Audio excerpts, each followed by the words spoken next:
Yo, what's happening, people? Okay, we is live right now, live from the village right now. It is 2 minutes past 8 p.m. right now. It is the 11th of December, 2023 right now. It is Monday right now. Monday movie night right now. Arnie season right now. The last movie in Arnie season right now. Alan Evans in the house right now. Ho, ho, ho right now. Where you been? Wait, is that reference to... Was that a True Lies reference?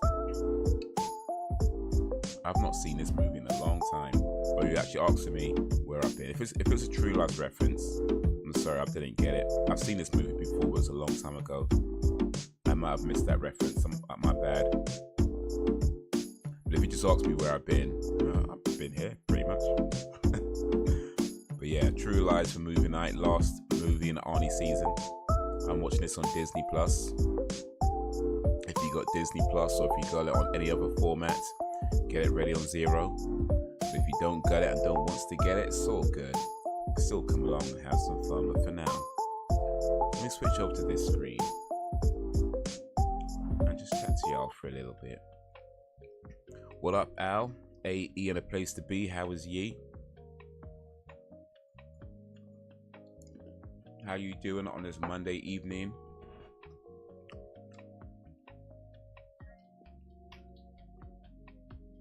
This movie is 2 hours and 21 minutes. It's quite a longer movie. This is a longer movie. So I'm going to try and start a little bit, well, more than a little bit earlier than we normally start.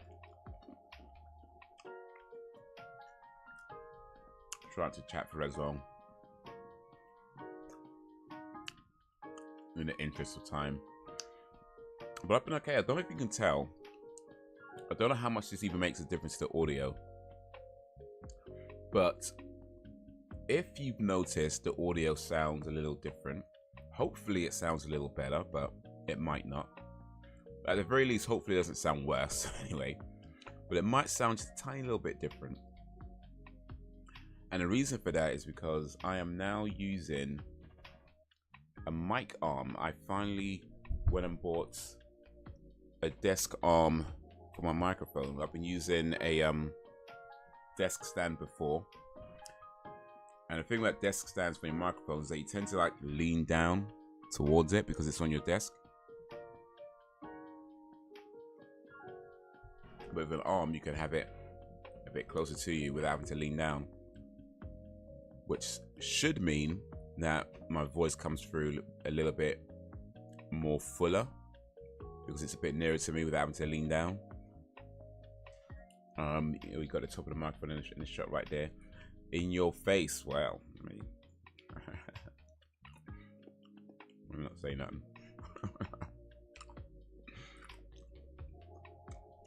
But it might not make a massive difference to the sound.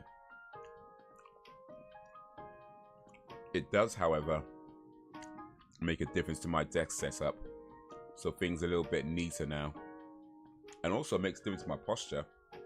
Because I'm not leaning down, I can have it up. So I can sit up, and that's good for your posture, good for your back. So a few good things. If it doesn't affect the sound, at the very least, it makes my space a little bit better. I'm eating nuts today.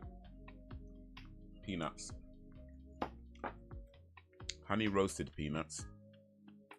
I ain't know if you know this, Alan, but peanuts are a good natural source of protein. So they make for a very nutritious, relatively low calorie snack.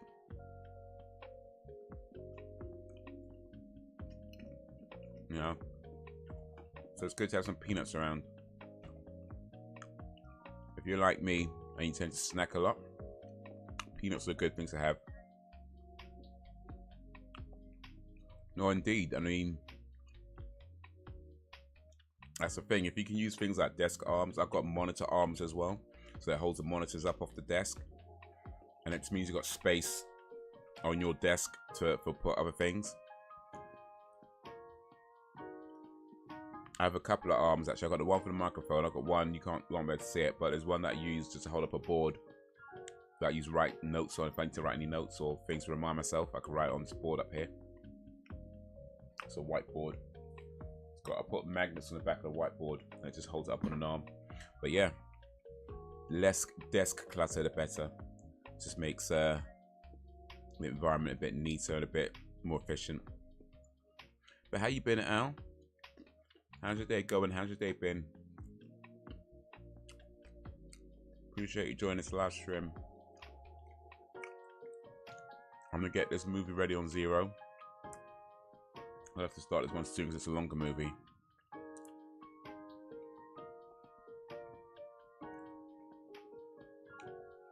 I'm getting mine ready on 0 right now. Hopefully you are ready on 0. If you're watching live or watching a replay.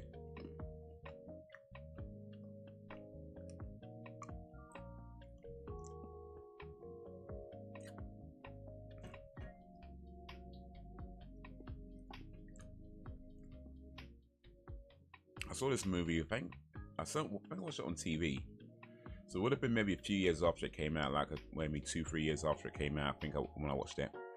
But even then, that would have been like, I don't know, 1996 or something like that. Okay, he's been helping my dad out as he's been struggling to get out. Oh yeah, after the heart attack. It's good that you're helping your dad though. Big up to you for helping your dad. That's a big thing. Like, I feel like when your parents, when their parents are getting older, and you know they're maybe having health problems, or you know their mobility is not as good as it used to be. Gotta help them out, man. Like, anytime I hear about somebody who refuses to help their parents out when their parents are getting older, or their parents are, you know, having problems. That's sad, man. I mean, don't get me wrong. I get that there's some parents out there who don't deserve no help at all because, you know, things they've done. I get that. We ain't talking about those guys. We ain't talking about those guys. But when you've had a mom or a dad who did the best they could, maybe they didn't get everything right, and I'm sure you had your issues and your problems and your ups and downs and everything else. So maybe they didn't get everything right. I'm sure they annoyed you at some times and you pissed them off at other times and everything else. But at the end of the day, you know they did the best they could. And now, when it's time, they've raised you and they've raised you the best they can and they helped you out the best they can. And now it's like they need help. It's like when you see when an offspring don't want to help their parents, it's like, that's sad to me, man. So yeah, big up to you for helping your dad out. It's a big thing.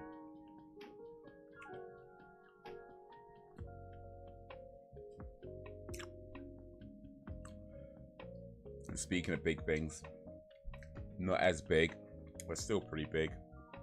This is True Lies, the last movie in our Arnie season. I put up a poll, by the way, to ask everybody which season you want to watch next. So that would be either Arnie season 2, where we go up to what did I put? I think it was like 90. I can't remember. It was Junior up until, oh, I've forgotten. I can't forget which movie, but it's like one of the early 2000 movies, I think. But yeah, it's Arnie season part 2. Arnie season 2. Or we could do a Stallone season. Or we can do Friday the 13th along with Nightmare on Elm Street. So we just go in order of release of Friday the 13th and Nightmare on Elm Street movies. Or we can do a Van Damme season. So those were the 4 choices on the vote. Big up for the like, by the way, appreciate that. Those are 4 choices. So yeah, have a vote and then we'll see which one we do by the time it's ready. But for now, I'm gonna switch over to this screen. I hope you're ready on 0 because we're gonna start the countdown. Countdown goes 3, 2, 1, play. So if you're ready, in 3, 2, 1, play.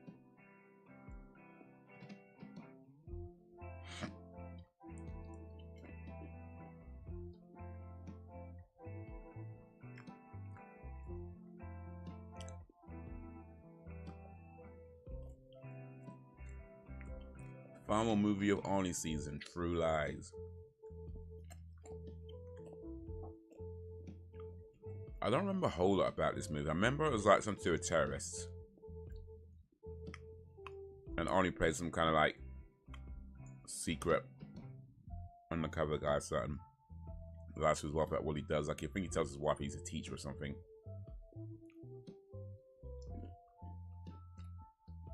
These nuts are really nice, you know. Honey roasted peanuts from KP. I like these. Jamie Lee Curtis.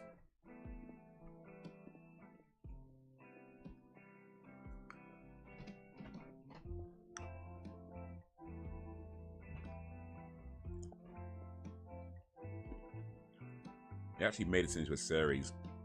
I ain't watched it. Never say never, but I have no plans to. I have actually been watching like Disney stuff. I've been watching like Disney princess movies lately.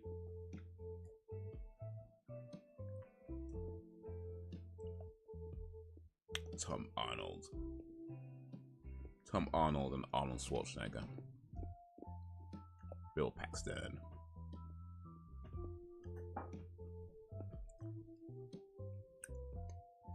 Tia Carrera. She was big back in the day, man. Like, she was in so many things. Like TV shows, movies, everything. Art Malik, yeah. He was famous back then too. Eliza Dushku. This would have been about the start of her career. Grant Hessler. I'm sorry, I don't know that name. My bad.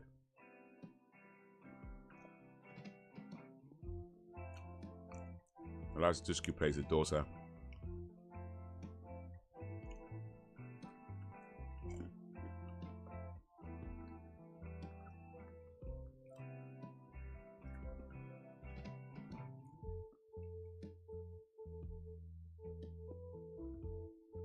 Charlton Heston. Oof.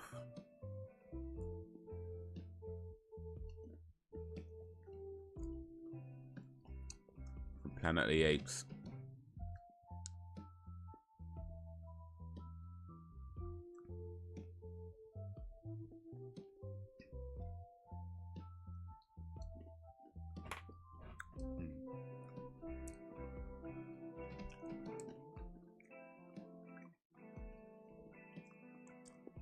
No, I feel like Arnold Schwarzenegger probably can't swim.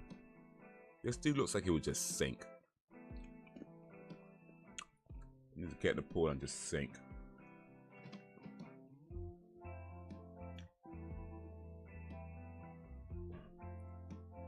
How much noise he's making right now to my secret agent? You mad?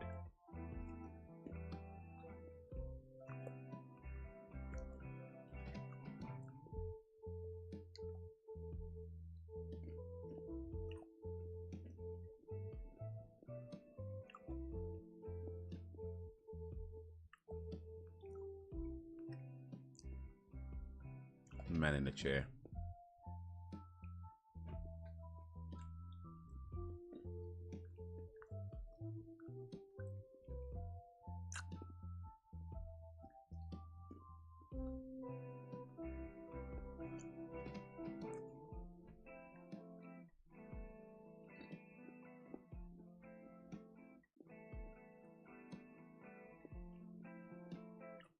I love the Jamie Lee Curtis theme. Yes. What do you like the sexy dance scene? Dance for me. No sexy dance. Probably the most famous scene in this movie. Jamie Lee Curtis actually did her own stunts in this film, though. Like, I don't know how many people know that, but that bit where she's hanging from the helicopter, that was actually Jamie Lee Curtis.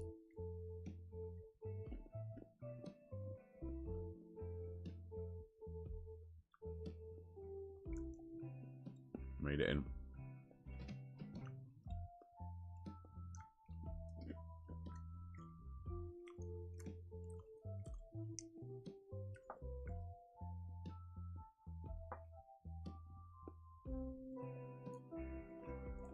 This goes to show if you just talk with some authority.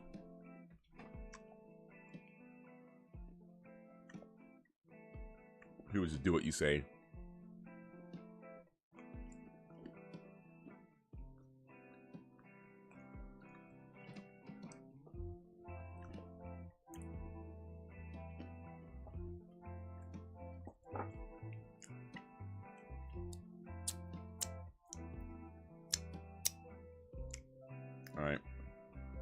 That's my peanuts finished.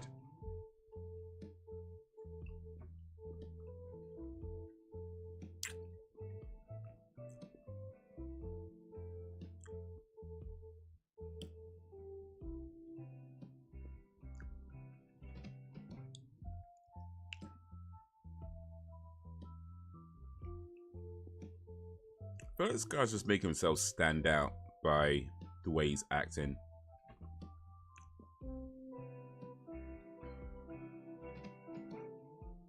Making yourself stand out like that's probably not a good idea at all. Probably not.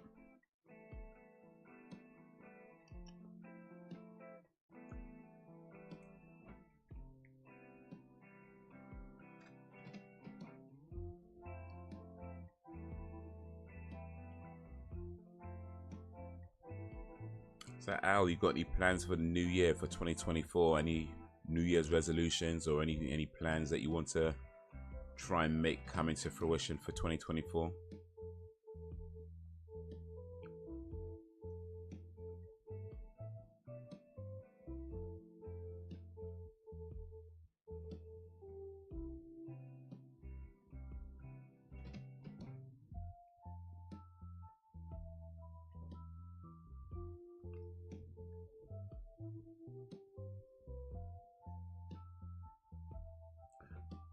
Produced by James Cameron.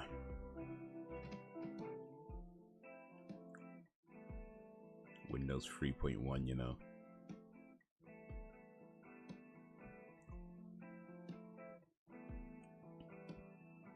Not sure at the moment. Well, I mean, it's the 11th of December. You have approximately, what, 19 days left of 2023 to figure out what your plans are for 2024 are. If you're not sure right now, you better get sure.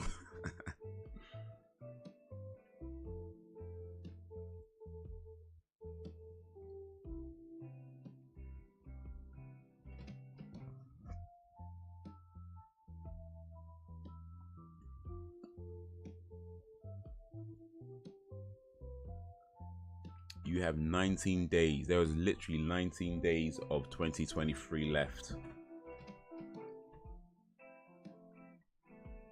19 out of 365. There's just 19 days remaining. Yo, what up, Bull? Big Bull, how is you?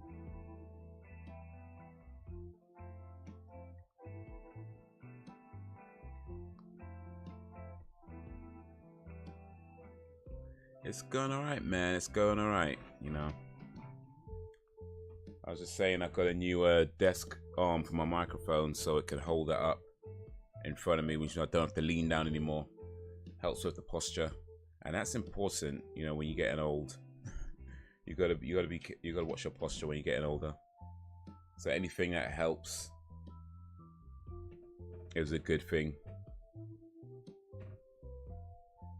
But yeah, I'm doing alright, man. I'm doing alright. How you doing? Do you have any plans, Big Bull, by the way? Do you have any plans for 2024? Any New Year's resolutions or just general plans for 2024?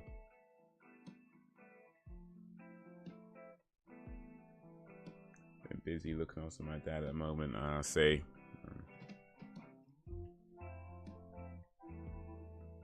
I hear that. I hear that. Still though, gotta think ahead.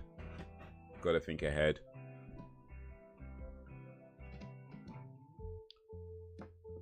Not just for yourself, but for the people that you gotta look after as well. You gotta think ahead.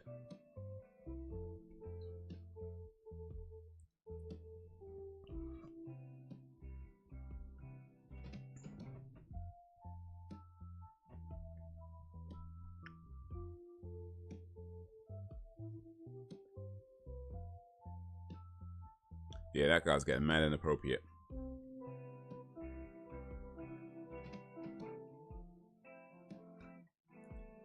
Is Tia Carrera still acting? The last I heard of her, she was doing a TV show But this was like maybe 2000s or something like that. I can't remember what that show was called. But she was doing a TV show back in the like 2000s. And I don't think I've seen her in a movie since. I'm sure she's done stuff, but it's like...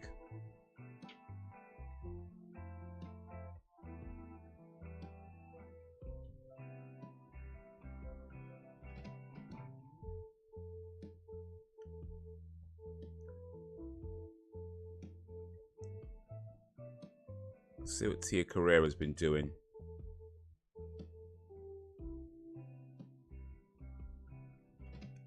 Yeah, I guess she's done some TV shows by the looks of it.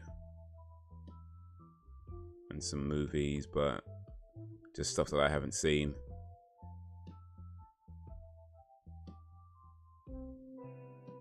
She's in a few episodes of Family Guy. Well, 419 episodes actually.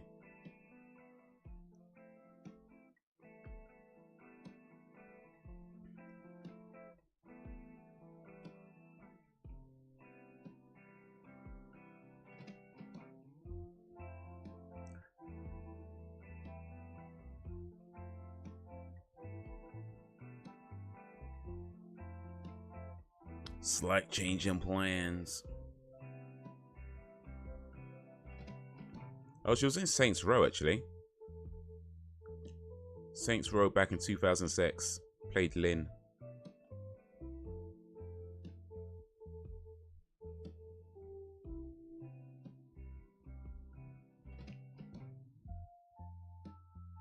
Relic Hunter, that was a show, yeah, 1999 to 2002. That was the last thing I saw of her. Well, last thing that... Well, yeah.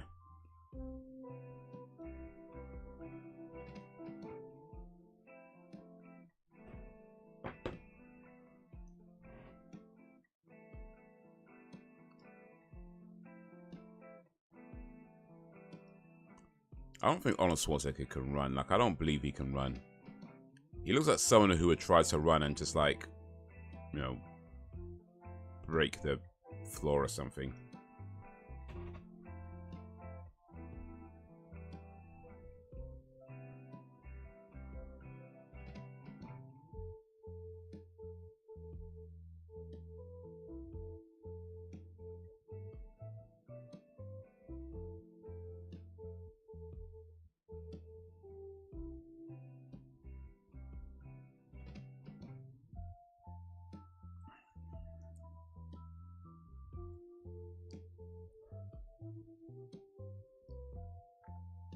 See, now I can believe Schwarzenegger could shoot up dudes. That I can believe.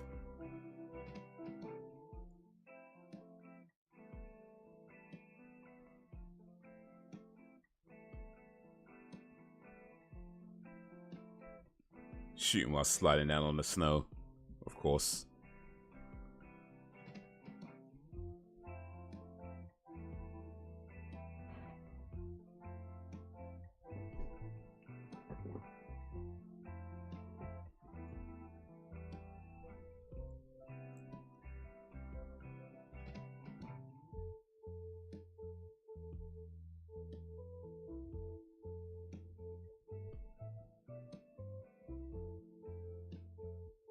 Well, that was messy.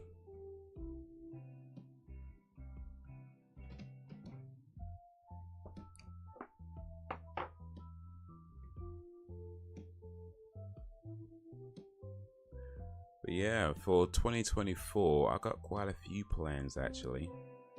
I got quite a few. I want to travel more.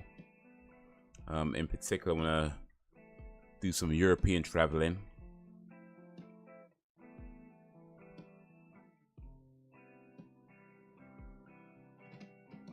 So that's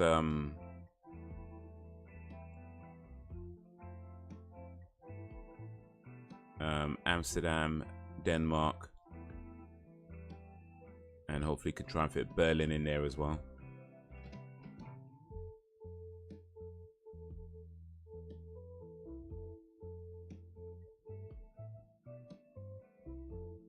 I want to go bungee jumping as well. So yeah, trying trying to get things moving. Hopefully have my PC built early 2024, by early 2024.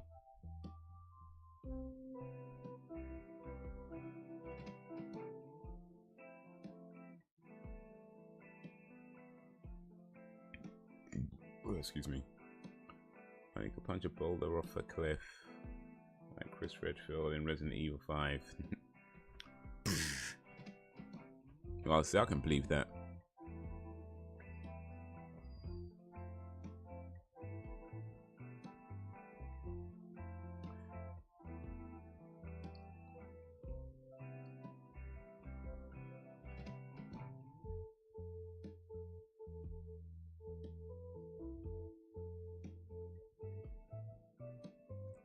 Man, Eliza Dushku was young. She must have been like 12 or something back then.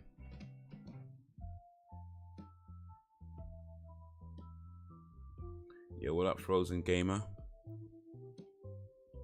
FG in a place to be. How is ye?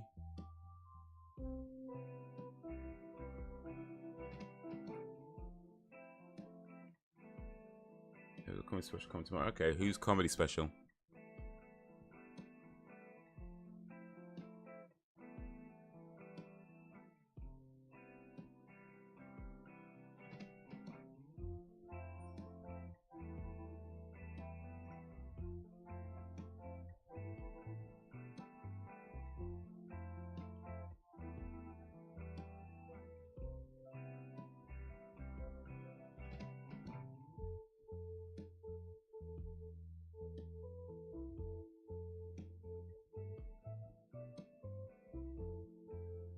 It's good thinking. Lucio. Can't forget. Yeah, that guy. Kevin. Oh yeah. I saw that. Yeah. Yeah. There was I saw they posted a trailer on Netflix. I don't watch the trailer, but I saw they posted a trailer. It's headliners only or something like that.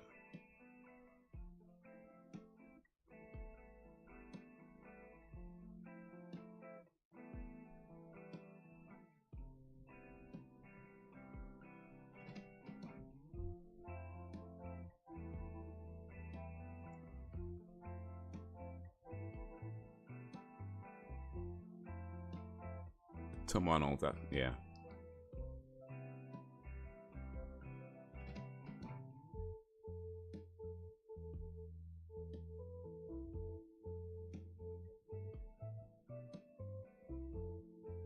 Yeah, Stealing money.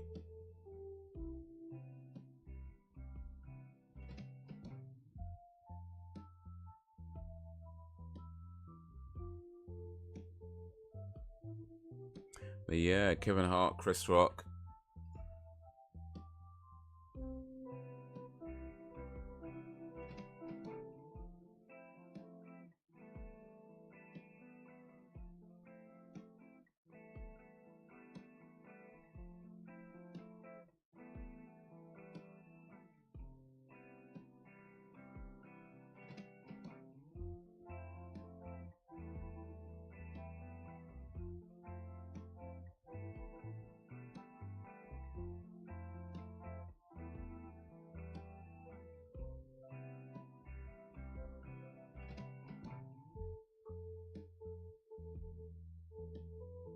Tells him how old his own daughter is.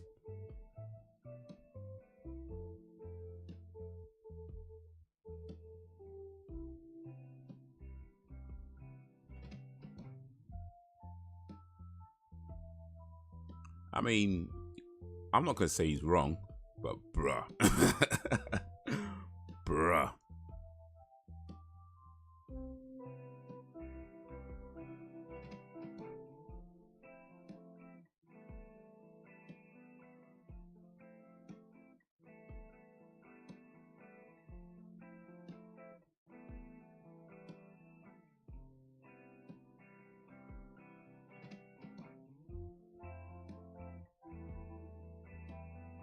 Janet seems a bit over it.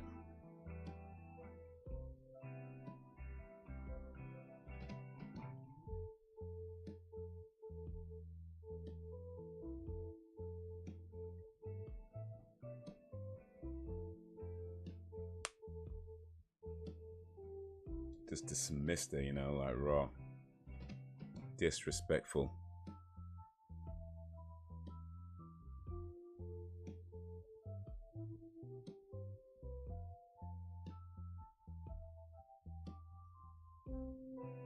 Charlton Heston with one eye.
Disrespecting the sales rep, you know. Don't be disrespecting the sales rep. Come on now. Come on now.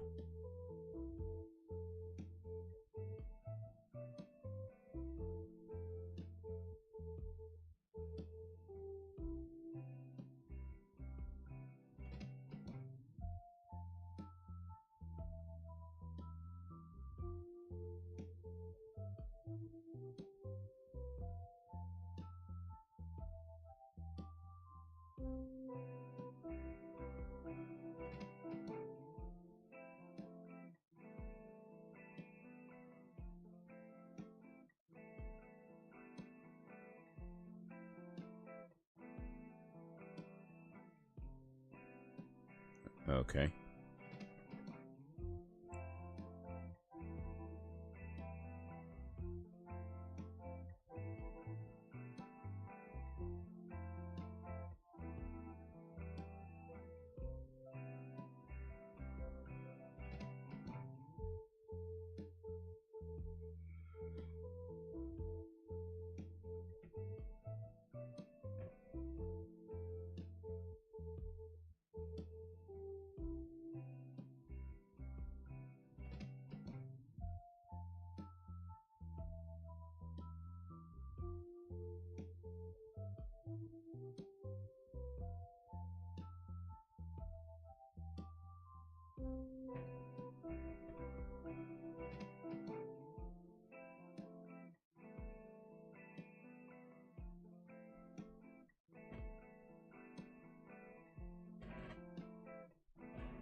They're just shouting at the workers, though.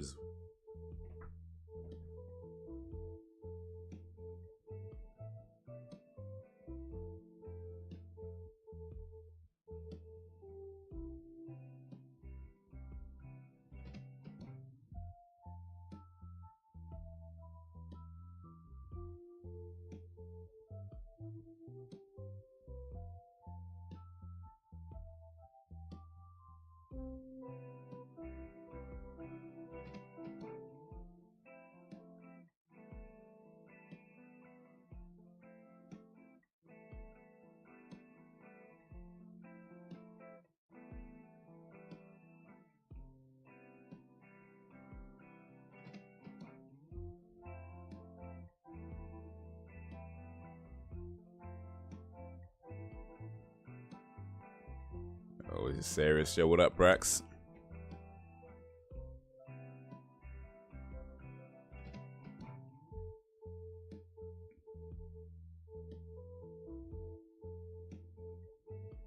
Brax Bivin, a place to bivin.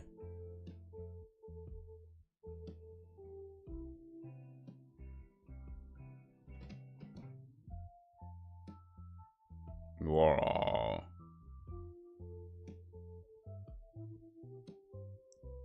Men don't care.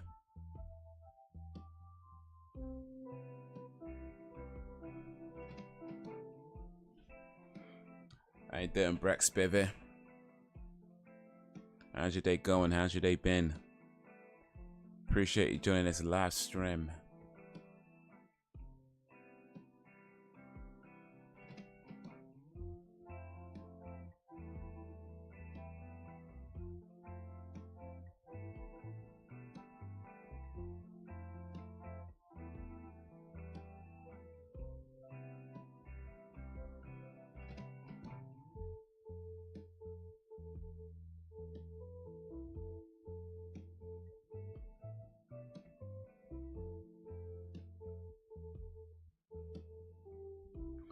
Good, so true. That's yeah. No, same.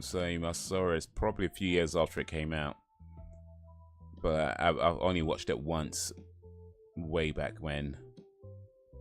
So by now, I'm sure I've forgotten a lot about this movie.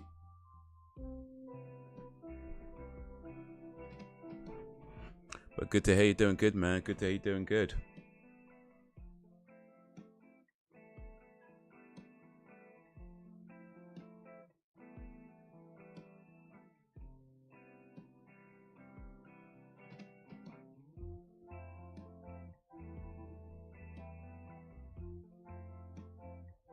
You're too close. Back off.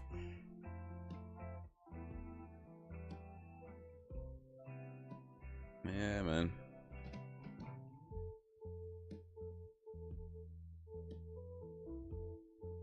I swear one of the extras is just looking at the camera.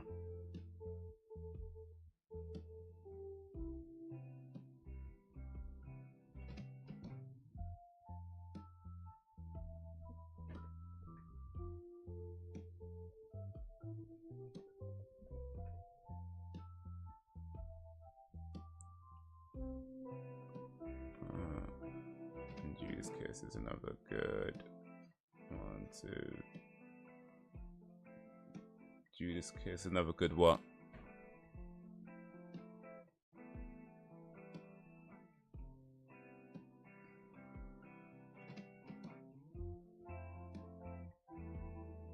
Beavis and Butthead, you know.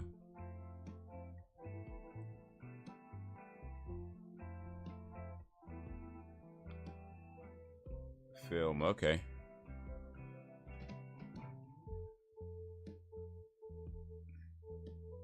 Judas Kiss.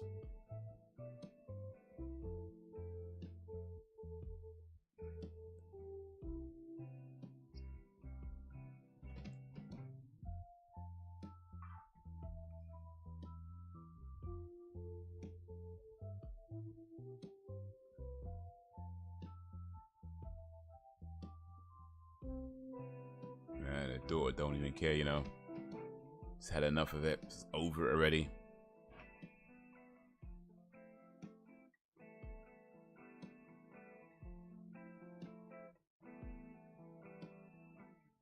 Alan Rickman. Legendary. Are you really gonna try and like pull guns out in the public toilet though?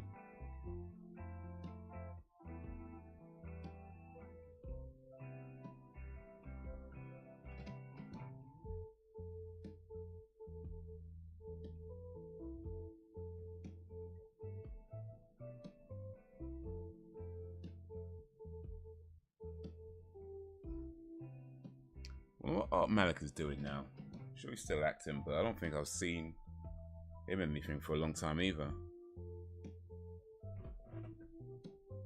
This guy walking like a Terminator. He's even got that same jacket that Schwarzenegger had in the first movie.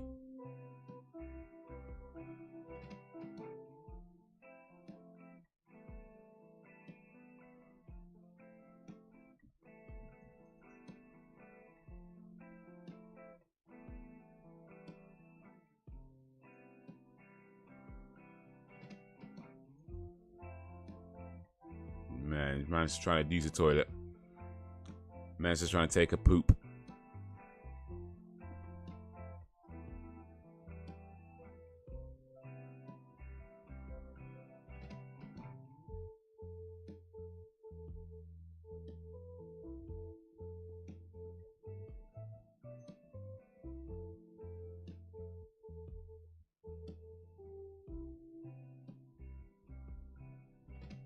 Oh, Malek's most recent film. Oh, he was in The Little Mermaid.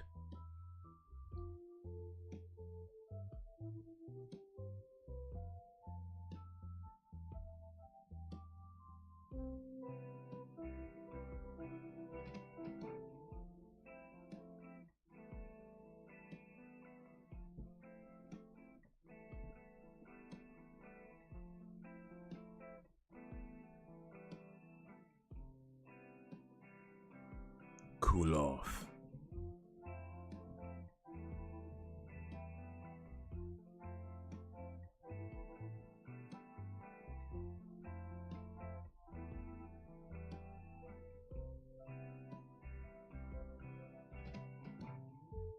Man, just shot up the place, don't be kid, bro. You know, for terrorists, they kind of like drawing a lot of attention to themselves over some guy that they don't even really know.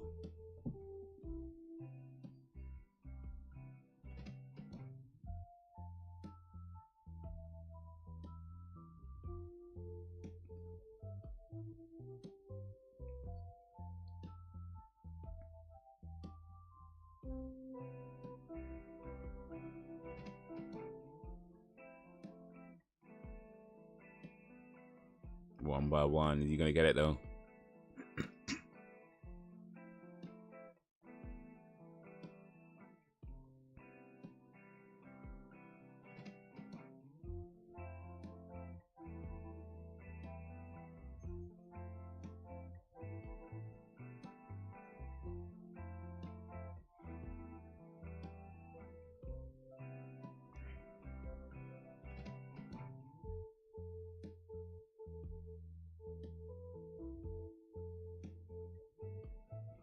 Try to watch Rush and Silver Bullets.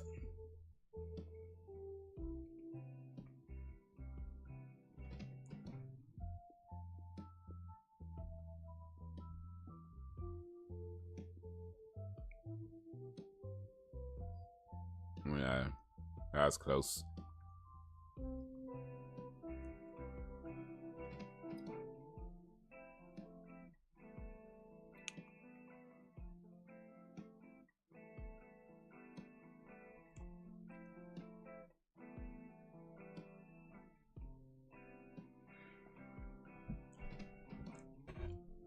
Why did this guy expose himself though? Like, he didn't know who Harry Tusker was or Harry Rehnquist was or whatever. And it seems like he exposed himself for no good reason. Like, he didn't need to do that.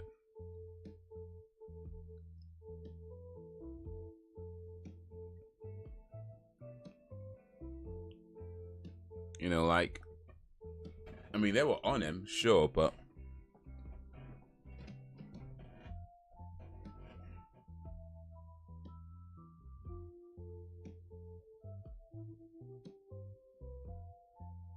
I mean, they were onto him, but it's like, you don't know that. He just went and made it clear and caused this whole scene for what? Could have had one of his goons take care of Harry. This movie could have been like 20 minutes.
it's gonna ruin us all the evening.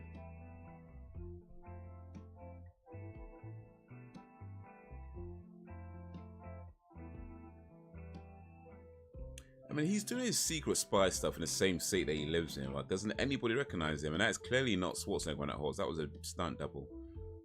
That was a blatant stunt double.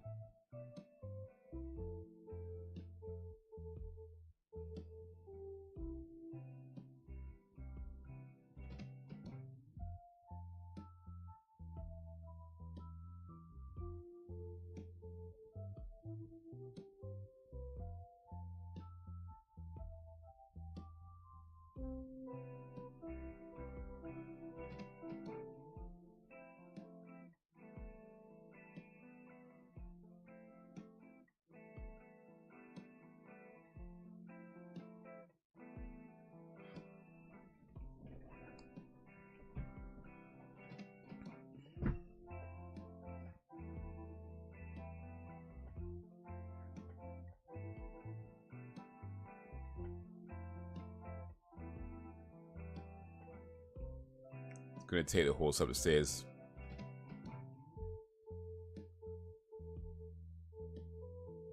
That horse did not get. Did not get an elevator. Well, I guess it did.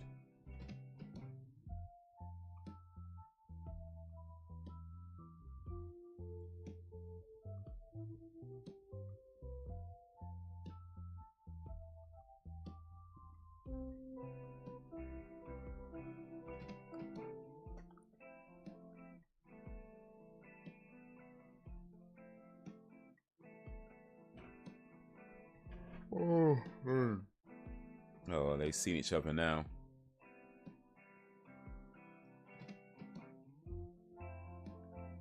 Well, maybe not quite.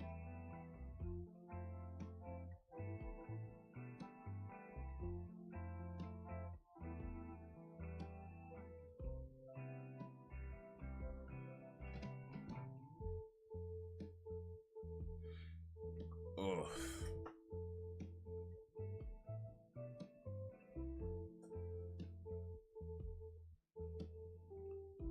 Marriott Hotel. They actually do have nice hotels.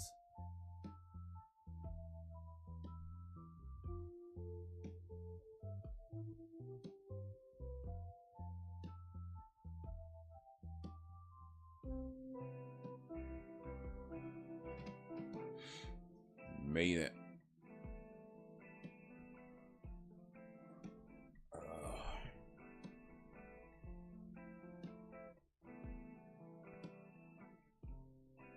Oh, he's not going to do that. I mean, he's going to do it, but he's not going to do that.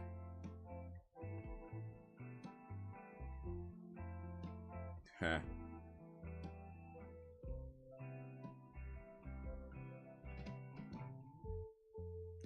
Just threw the gun out.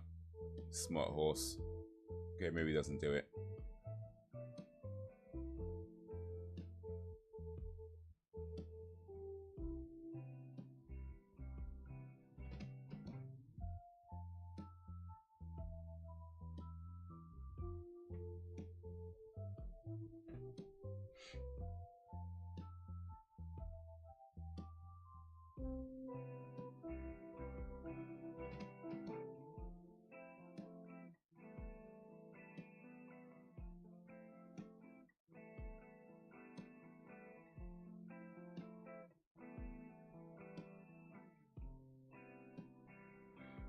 Oh man, I don't really get a whole lot of sleep today.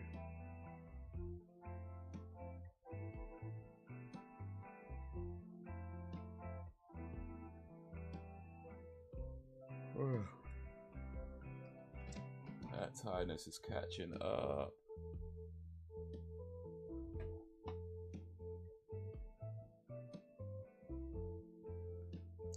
Yo, Sam B in a place to be. How is ye? No need to say you're sorry.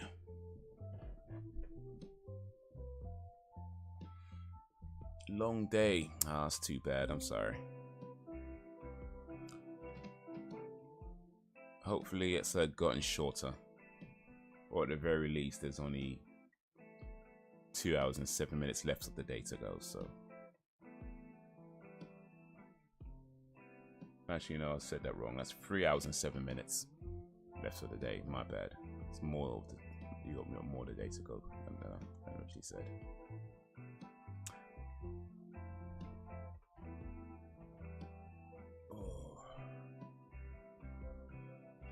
But yeah, this is True Lies, man. True Lies. The last movie in the Arnie season.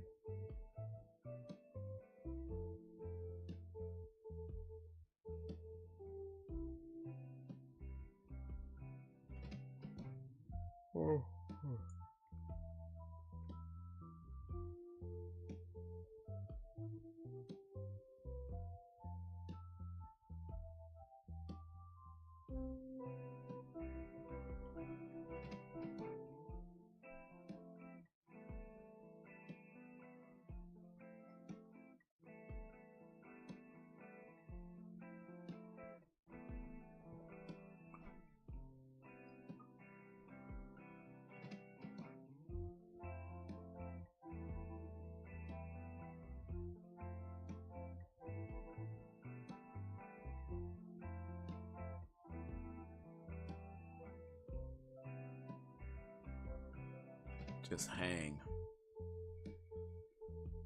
I just claimed. My bad. Time to switch my brain off.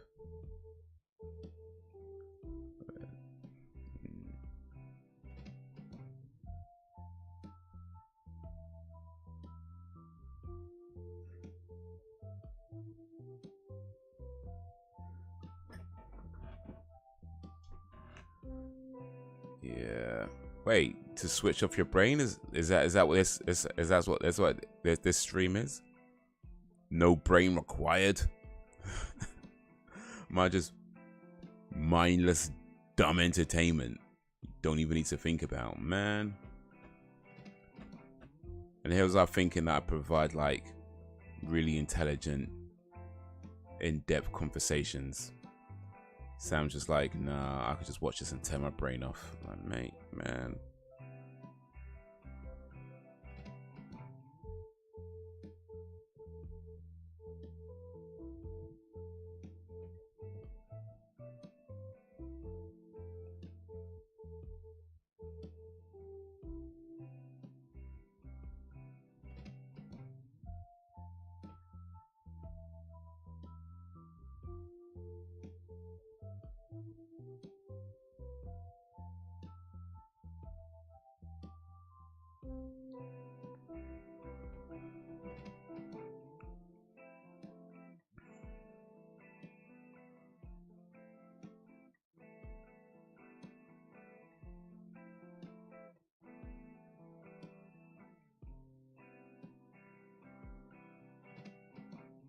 Man, this guy's hurt.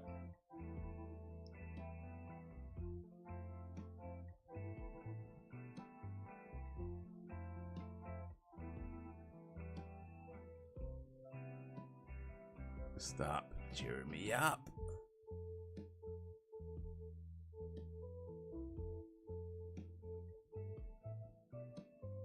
I mean, he's not wrong, but damn.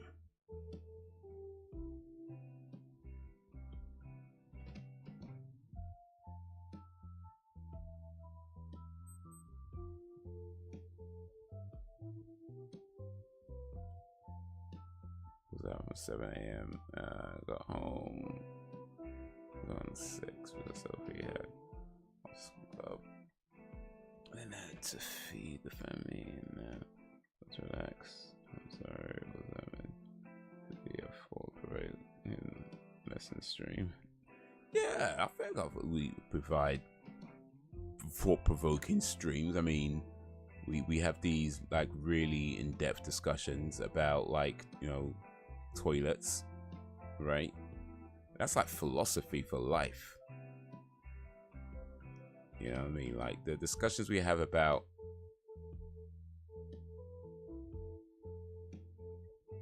peeing and die hard not being a Christmas movie because it's not. There's some of things that they write lectures on. I'm just saying. This is highbrow entertainment right here.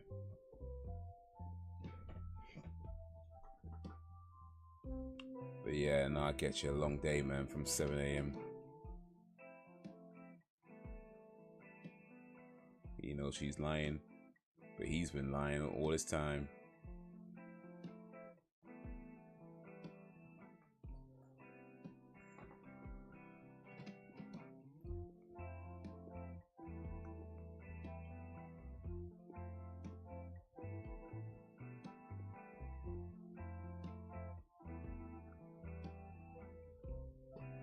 Yeah, I don't really get a whole lot of sleep. In fact, I only slept for about 3 and a bit hours. So yeah.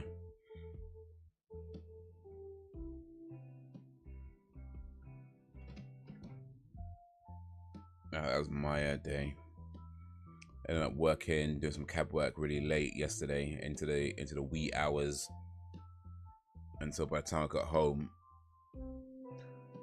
and got to bed, it was just like late. And then, I don't know about you, but do you ever find like, no matter what time you go to bed, you tend to wake up approximately around about the same time? You ever find that? Like, it don't matter what time you go to bed, you just wake up at approximately around the same time. And if you go to bed like really late, you might only sleep for like 2, maybe 3 hours or something like that. Like, you just won't. I don't know what it is, but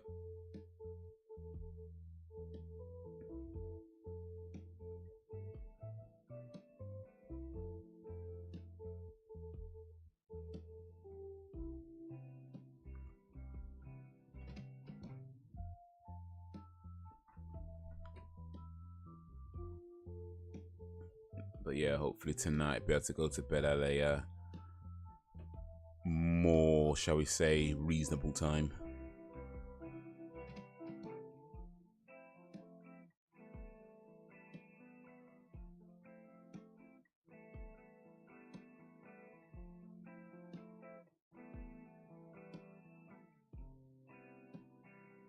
You're right, I'm so sorry. I took our conversations about pissing for granted. I claim my privilege. I've done ever my ways. Well, I'm glad you have. Glad you now realize.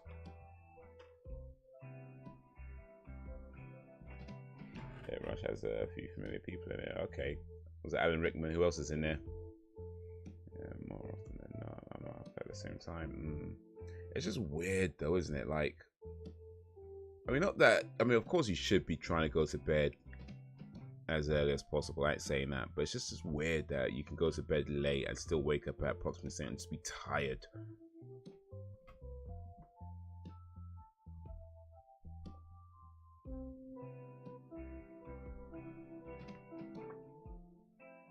But yeah. So yeah, didn't get a whole lot of sleep. But aside from that,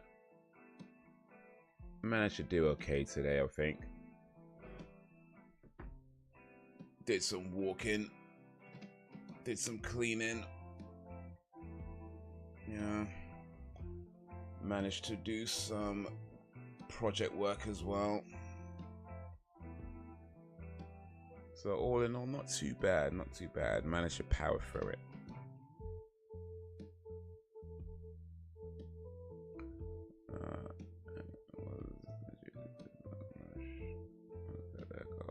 Okay, alright, my bad, sorry. By the way, I don't know, like, if anybody's noticed. You could have cancelled the stream. Yeah, but nah, I'm good. I think I'm okay to do it. I don't think I'm that tired.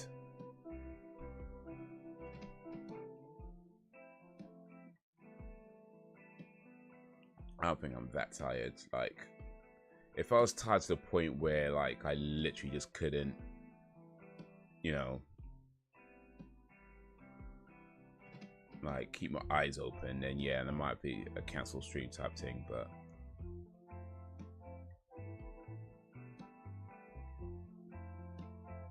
But yeah, no, I think I'm okay.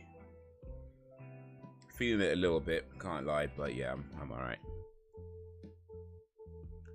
Well, for now, anyway.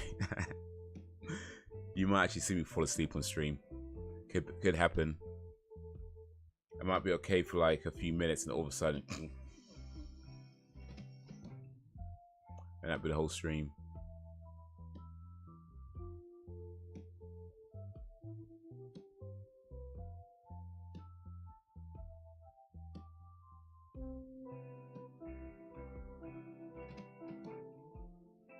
But yeah, I don't know how much this is being noticed on stream, but if I sound a little different, if the sound quality sounds a little bit different, it's because I finally got me a microphone arm for my microphone rather than using a desk microphone holder. I've got a microphone arm that holds it up, and I can hold it. Yeah, if I come down here, just it's a little bit off camera. Actually, screw it. Let's have it on camera. Why not? There we go. But yeah, my new little gadget, microphone arm.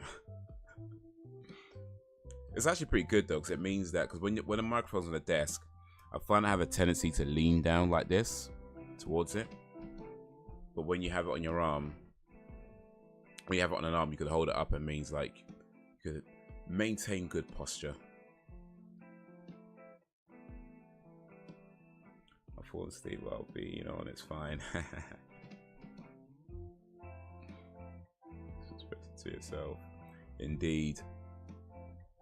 I think I have fallen asleep on stream before, actually. Not for very long, I don't think. It was like maybe probably less than a minute, I think. It wasn't very long, but I have fallen asleep on stream.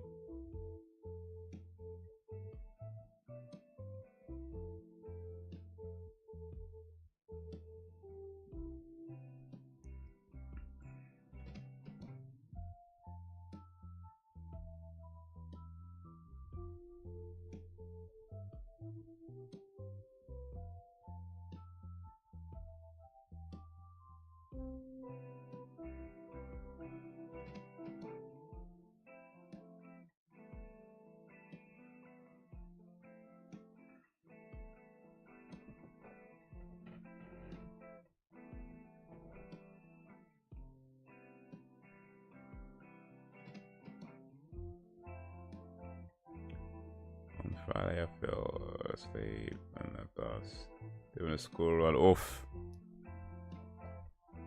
Was that before or after you got the kids, though? I think if you fall asleep before you pick up the kids, and it's not so bad. If you fall asleep after you pick up the kids, and it's like, oh, where'd they go? You missed your stop. The kids aren't around. It's like, oh, mate.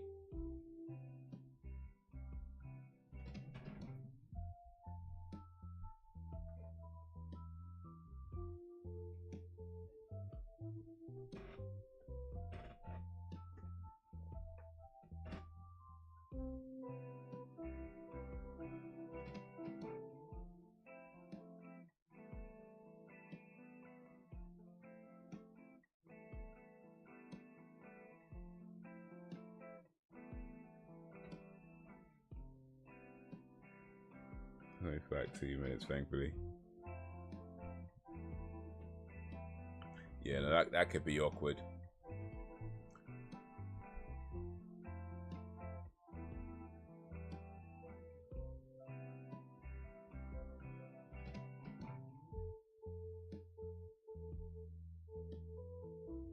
We used to do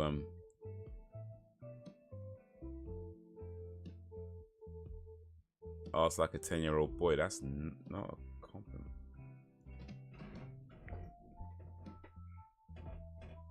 Yeah, we used to do this thing back in the day, yeah, on the bus where, so back in the day, you pay for how long your bus journey is, right? Now it's just like you just pay whatever. You pay your £1.50 and you just go wherever. But back in the day, you had to pay for how far you're going. And if you wanted to go further than you paid for, what you used to do back in the day is you used to get on the bus and then pretend to sleep. Just pretend to sleep and then be like, oh, and then run off the bus real quick.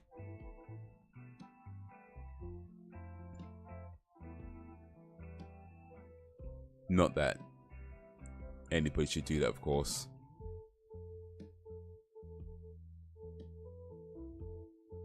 My defense that every god knows the night before. Oof. But when that tiredness catches up with you, though, it catches up, doesn't it?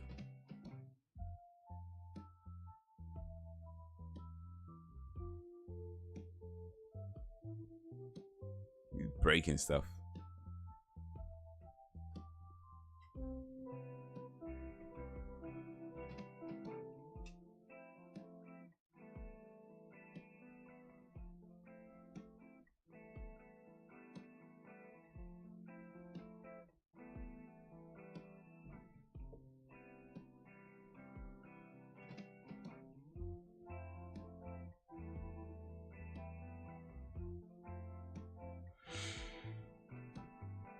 Yeah, it's like you could have you could be fine, right? Just totally be fine, and all of a sudden that wave just like, woof.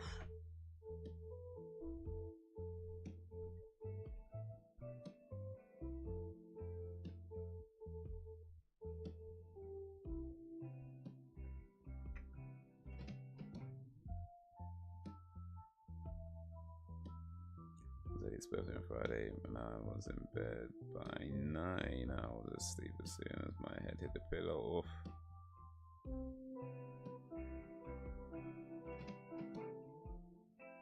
Nine is late though. I mean, I'm sure you had, I'm sure you had like a, 20 minutes worth of good partying before you went to bed.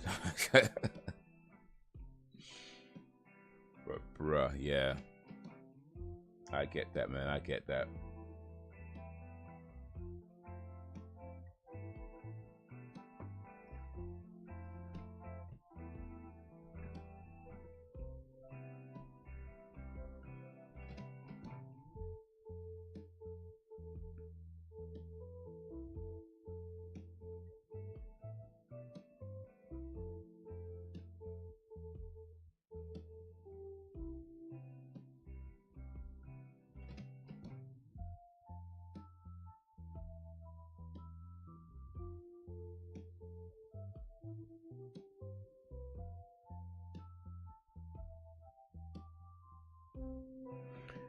Jamie Lee Curtis, Laurie Strode,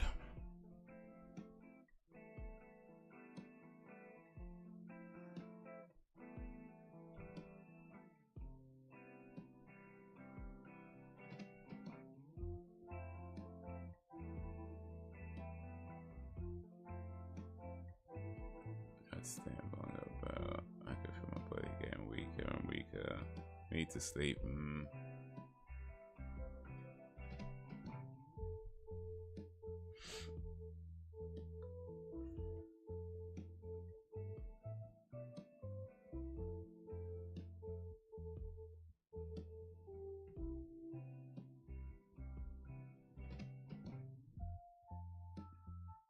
Yeah, you're supposed to be getting sort of at least 6 hours of sleep each night, or each day rather. 6 hours of sleep every day you're supposed to be getting. But yeah, I think it's clear by now it doesn't quite work out that way. Not every day anyway.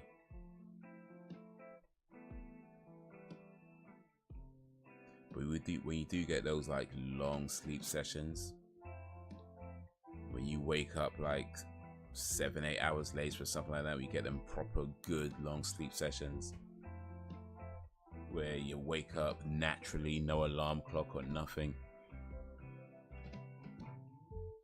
just a natural waking up, and you wake up like fresh. Oof, that is a good feeling.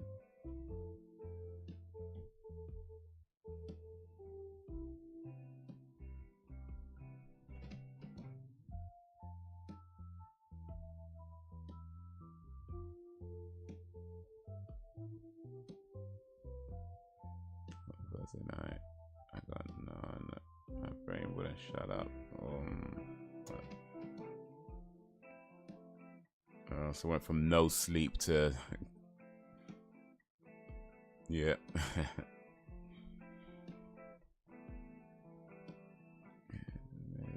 It's the only one I know. Sam Elliott. Okay, yeah. I know Sam Elliott. He was in a mosque.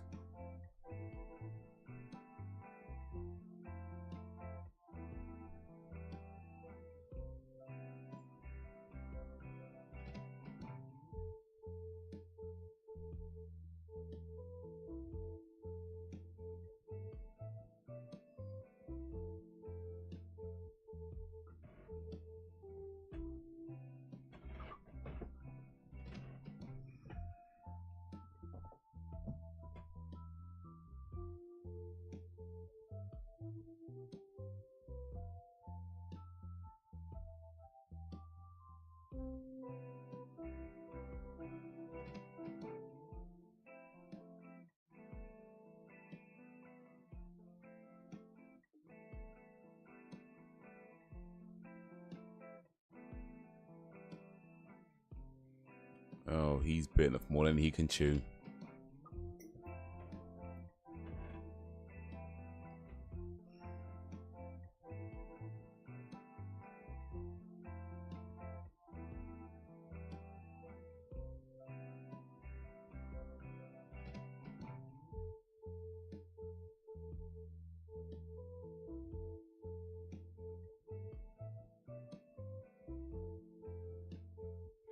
Thanks for giving him a good birthday.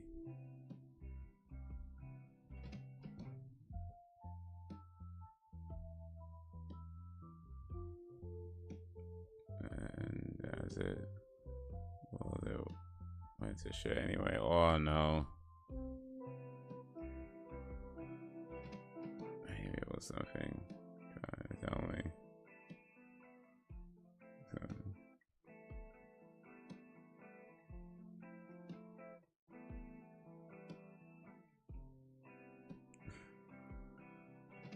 Yeah. Okay, I guess that's the universe saying, yeah, just don't bother. Don't bother, tribe. Good birthdays. Just don't bother. Next time, just buy him socks. You know, just. I think that's what. That's maybe that's the.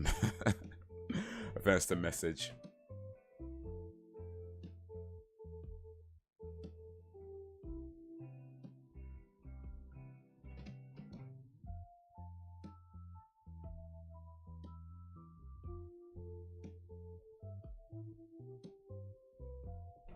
Next time, just get him socks. Socks and a packet of Tic Tacs.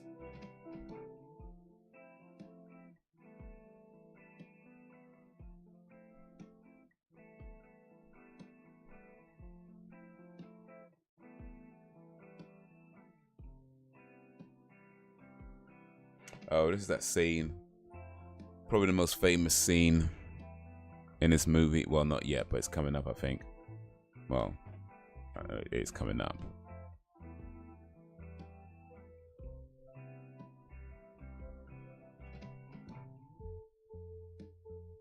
So he terrorizes his own wife and makes her strip.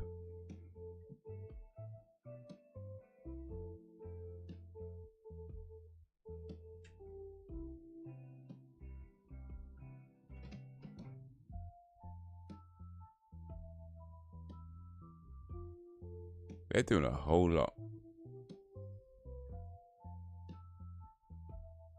Terrorizes poor woman.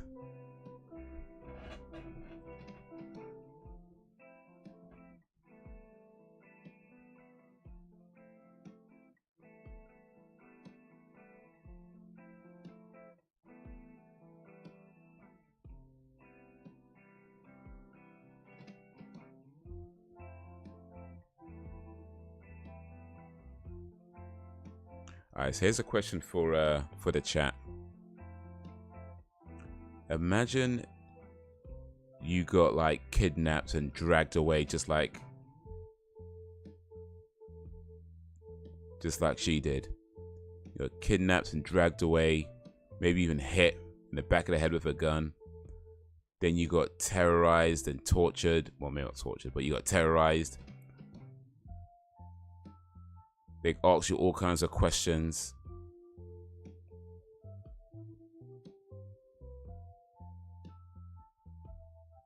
And then you found out the person doing it was your partner.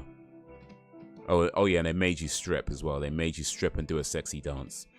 Like, and then you found out the person doing it was your partner. Your partner orchestrated you getting kidnapped, dragged away, terrorized, stripped, and made you dance naked, making you think like you're in some big kind of secret government trouble, all the while knowing full well what they were doing. Like, how do you feel about that?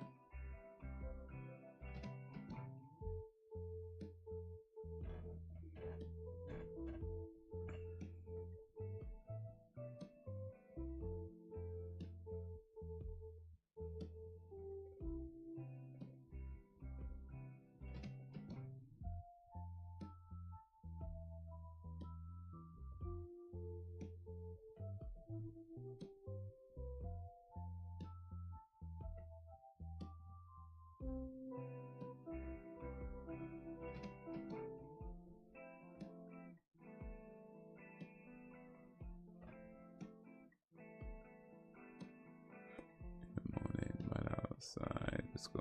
There was a crash. And the fates on. Oh no. Back. Into a lorry. And the back died in the scene. The road was also closed. I had no way of getting home. Oh man. Gotta be careful out there, man. Damn.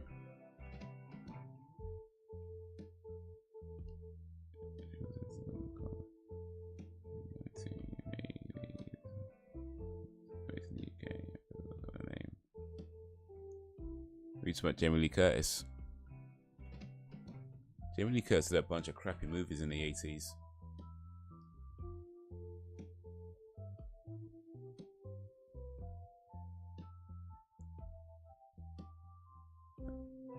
Until she did Trading Places. She didn't show tits until she went legit. That's the quote.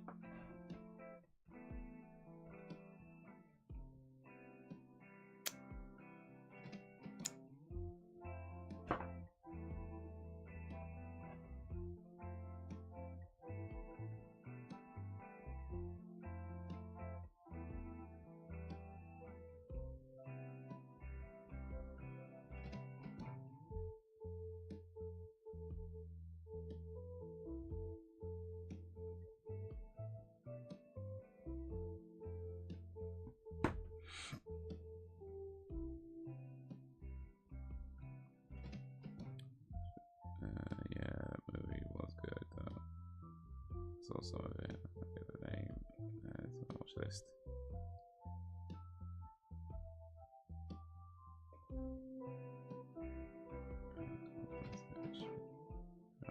Because that version instead of plans were cancelled. That's me and the kids so the aftermath.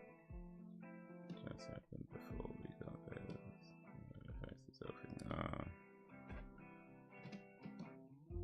How's Sophie doing now?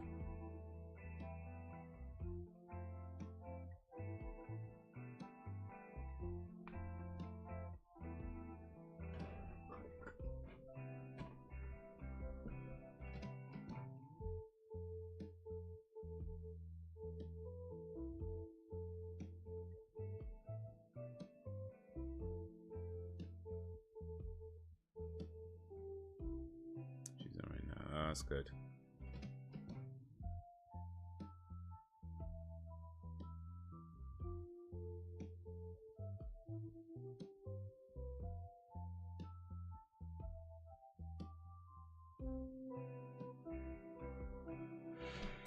Man, that's tough though. It's a tough thing to see.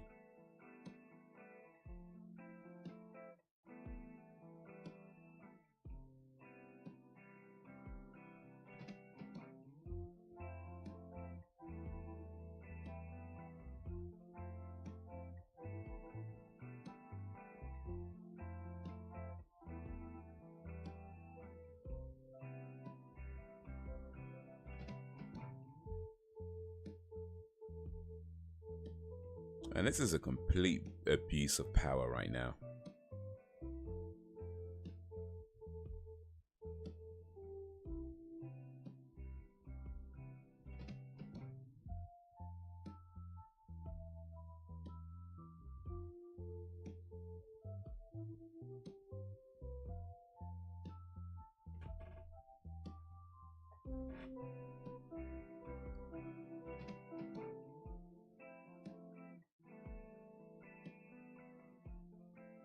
But it's Arnie, it's fine.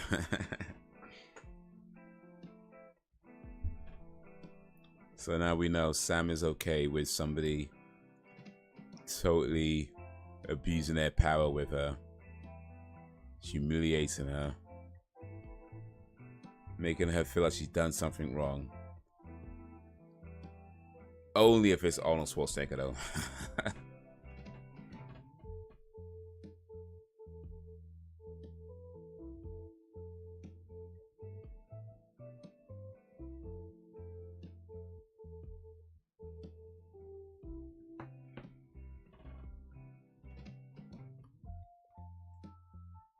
Oh. Oh yeah, of course, duh.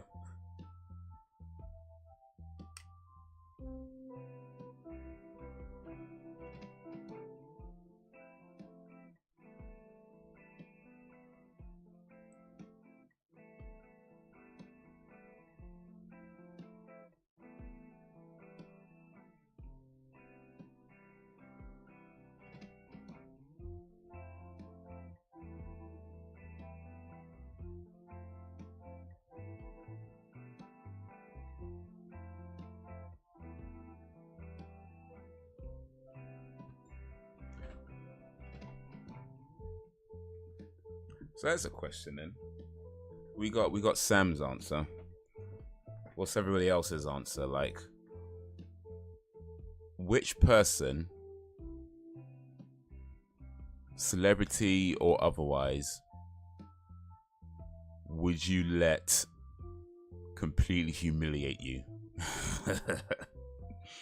Like, if they like, put it this way, you should never let anybody humiliate you, right? You never let anybody disrespect you. Of course not. Of course not. You never, under no circumstances, let somebody disrespect you. And if it happens, then you should say something, do something, all of that. But which person would you let disrespect you like that? Like, who would you let disrespect you? Who would you let? What's that song? What's that song? You can, yeah, Crumbs by Rebecca Black. When she says, "You can make a mess, and I'll pick up the crumbs, and there's nothing you can do to make me love you less." Like, who's that person for you?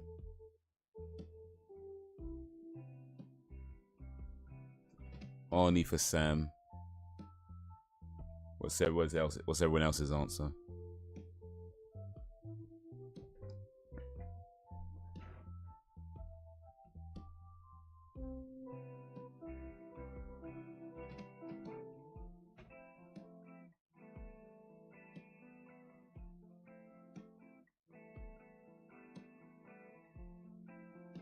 Yeah.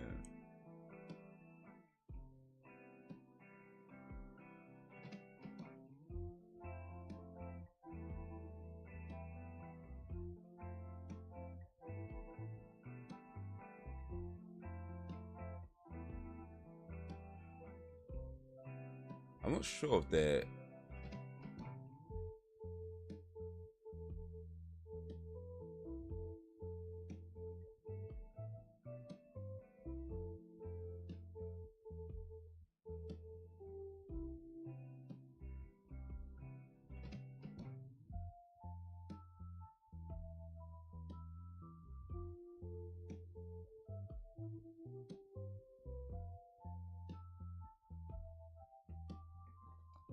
Maybe my mother and I saw... went right into 50 liquor. Went through break and window. We didn't see happen though. Posted 2 pics. I posted on Twitter.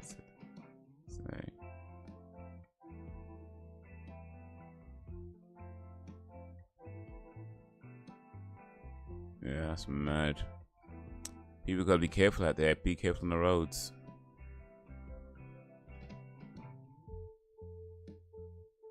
Oh, I see him, but he definitely had something about him.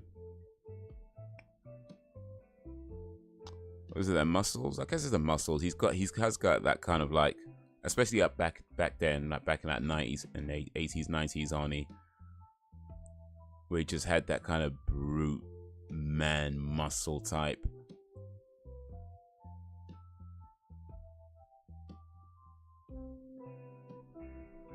You know, that action hero, man's man. You know, he had that kind of thing.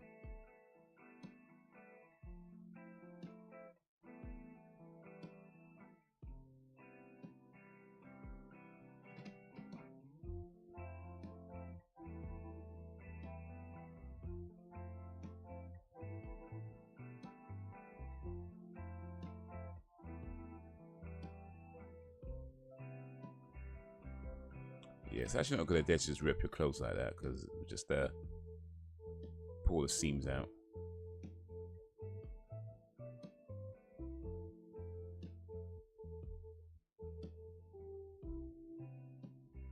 Like all the seams will just come undone.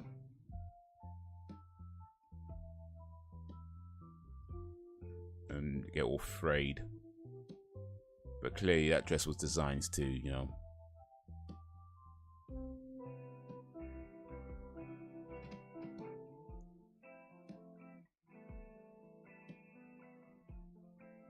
What's it on FB? Twitter. Me, we, yeah.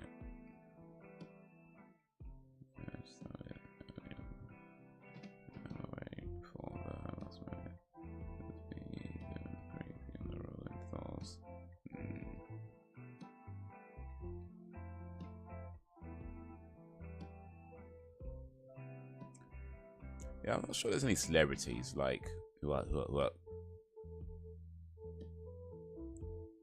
But I feel like for me, it might depend on the situation. It might depend on the circumstance, like what exactly is happening at the time of the disrespect. You know what I mean?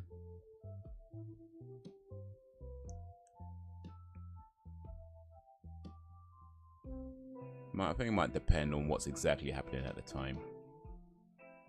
Like, you know, the situation you're in at the time.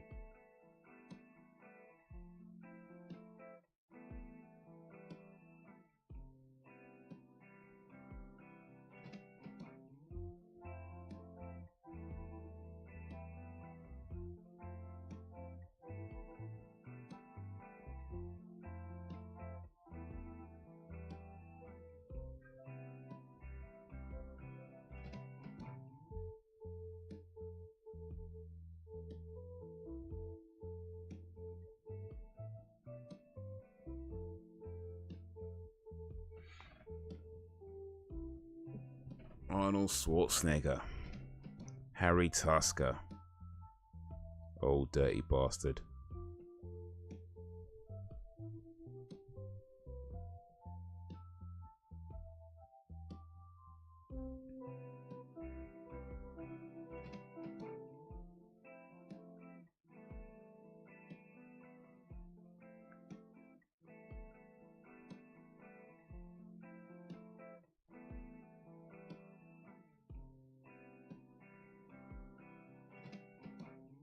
No, school Friday morning.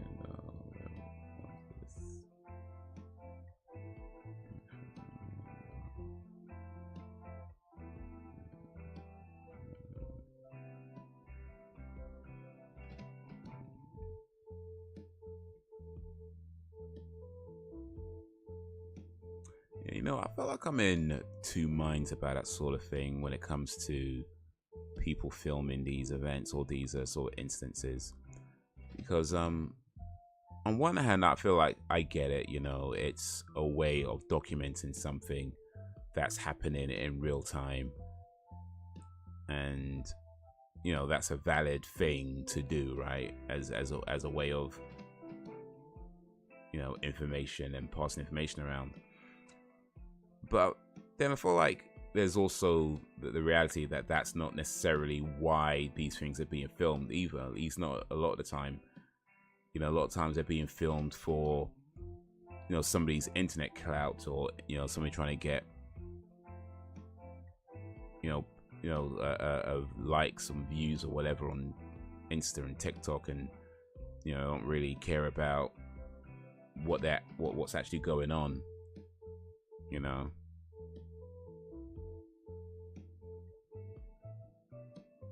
Going to show his friends, finding poor taste.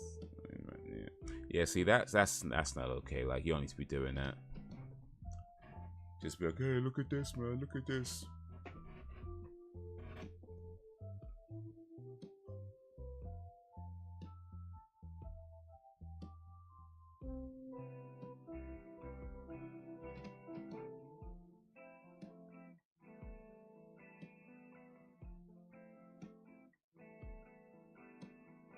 This is the scene. I'm pretty sure this is the reason why Arnold Schwarzenegger took this movie.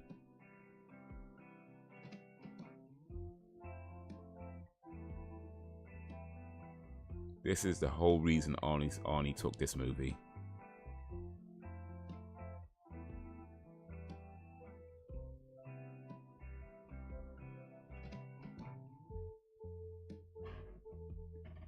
But yeah, but that sort of thing where it's like,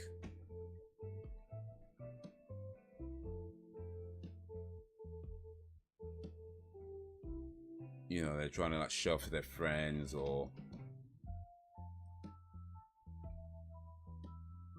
at like, you know, they're cool or whatever, or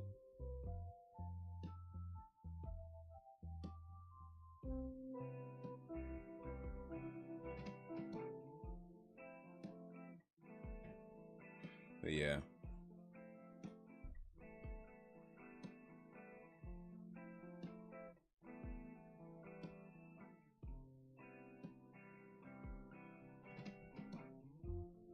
Yeah, the unfortunate truth is that a lot of times people don't care.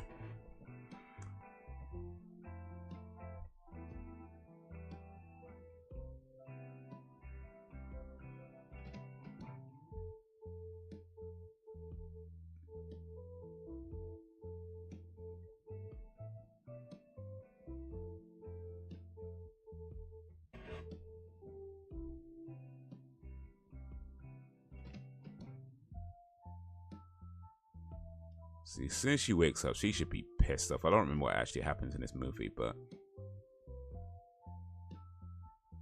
as soon as she sees it's him, she should be pissed.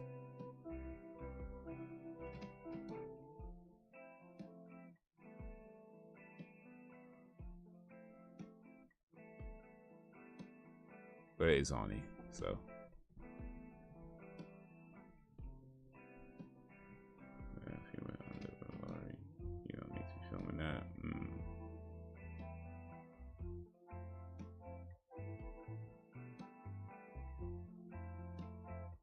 Yeah, a lot of times people just don't care, man. They all they care about is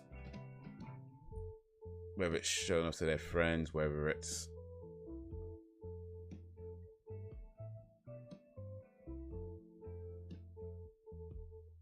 or, you know, some cases whether it's like getting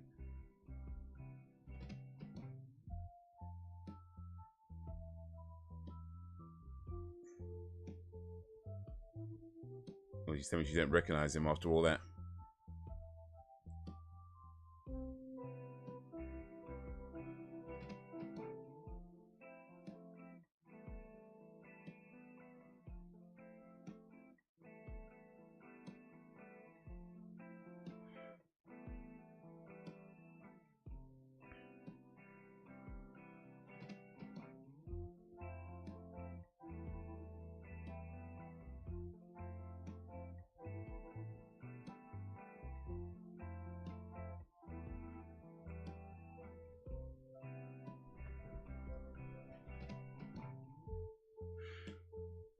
But yeah, people just trying to get clout, people trying to get like likes on TikTok, whatever. You know. They don't care if it's somebody just died, they don't care if whatever.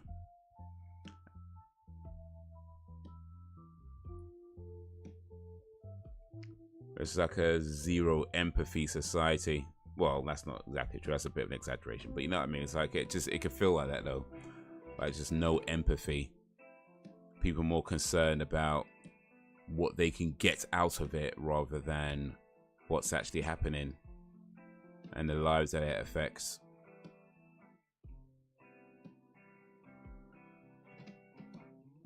It's also too much indeed.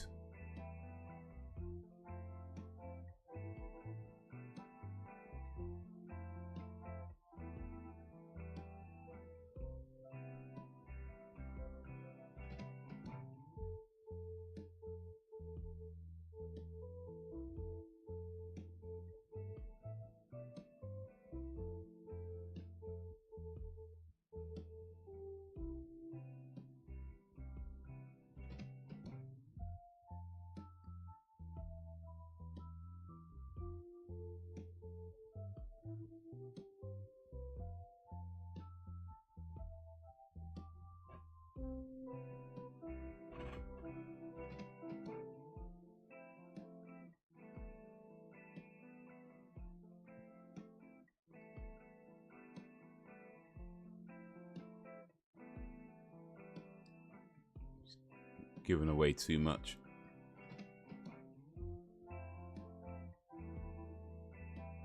I'm not like that. I'm not perfect, but I'm able to help others at least. Yeah, I think that's an important part of like humanity, like empathy for others. Like, you know, like I one of the things I've been thinking about lately is that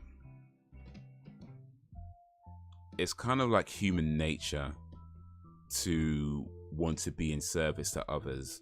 And if you think about like anything that people do, whether on a small scale or on a large scale, at some level, it has to be in service of others. It has to be something that benefits other people in some way. Right?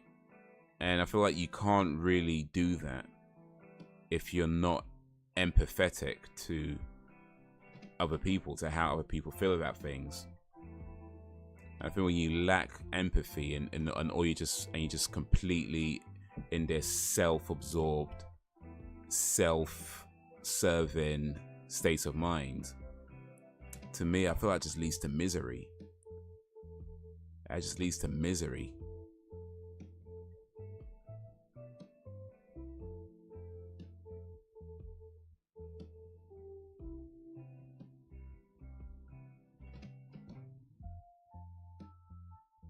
Like, you need to prioritize yourself, of course, and you need to take care of yourself.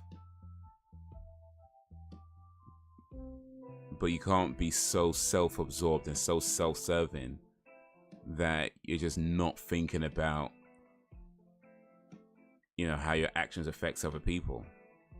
I feel once you get to that level, that's just misery.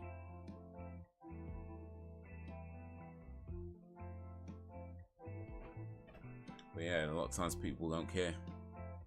As long as they get what they want, they just don't care.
Now she knows.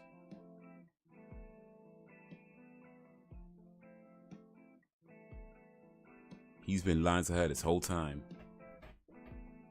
And then he terrorized her.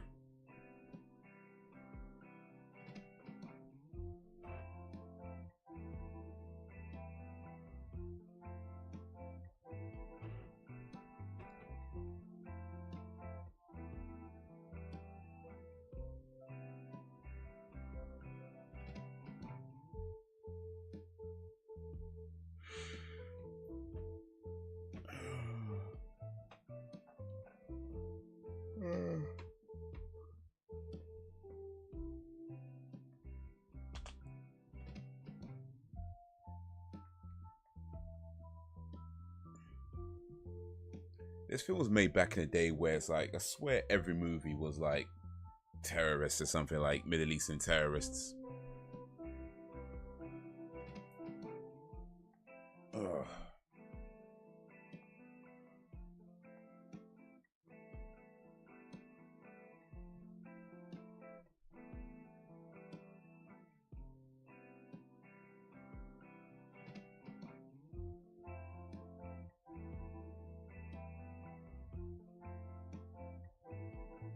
Battery ran out.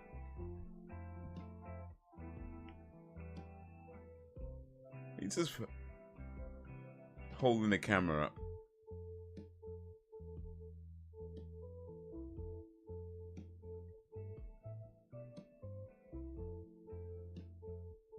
Why don't you charge a battery before you start filming?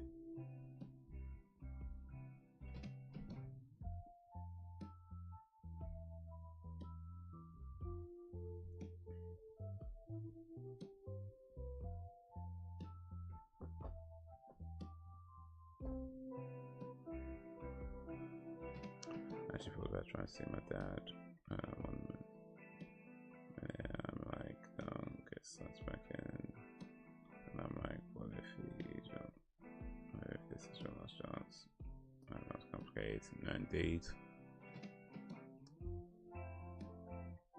I mean, I feel like, I mean, let me not speak like I know, because I don't.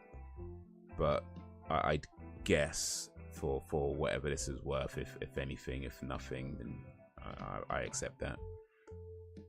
But like, I think a situation like that, whatever you decide to do, no regrets. You know, like if you decide to see him one more time and it doesn't work out so well, no regrets.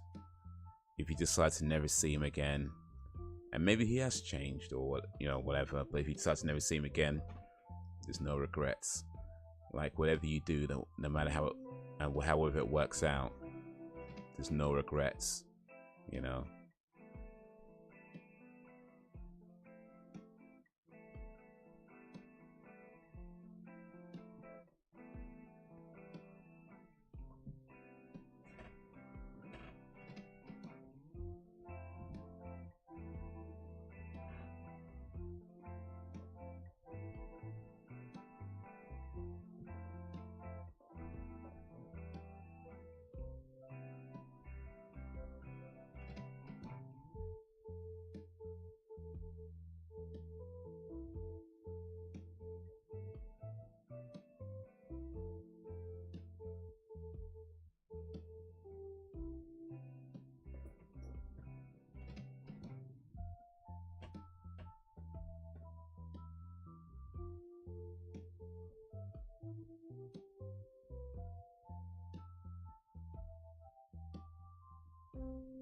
Raw.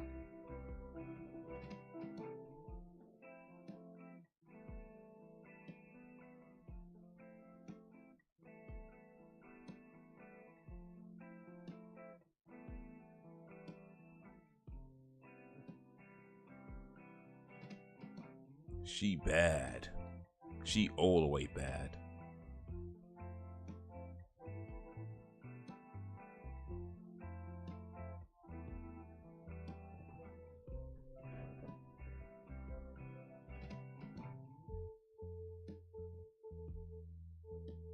I'm not looking to rebuild anything at this point.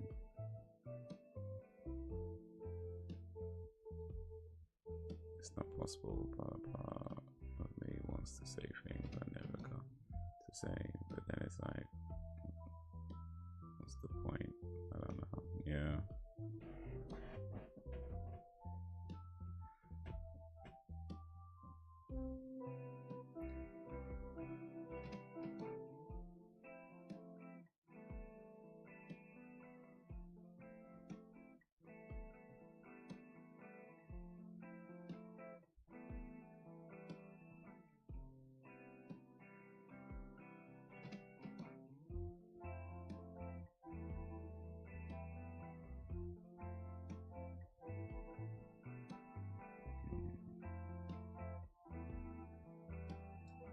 Yeah, I guess it's kind of like was it what it's saying, weddings.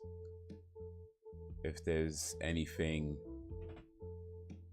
anybody has to say, speak now or forever hold their peace. Yeah.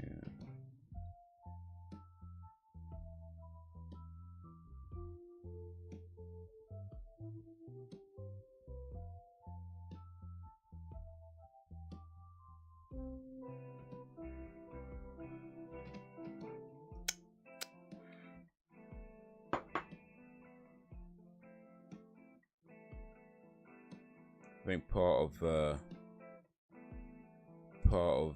our psyche when it comes to like certain situations, it's like part of our brain maybe tells us that if I can say this thing, if I can say this thing at this time, then they'll understand how much they hurt me. You know what I mean? I think part of us tells ourselves that if I can say this, they'll know how much I just want them to know how much they hurt me, and if I say this, they'll know.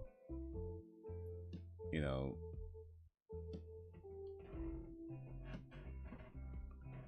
But then reality tells us that it doesn't quite go that way. Like more time, it's just you. Eesh, right in the eye. You know, you say what you wanted to say, and then they don't care, or it just doesn't go the way you think it would go, or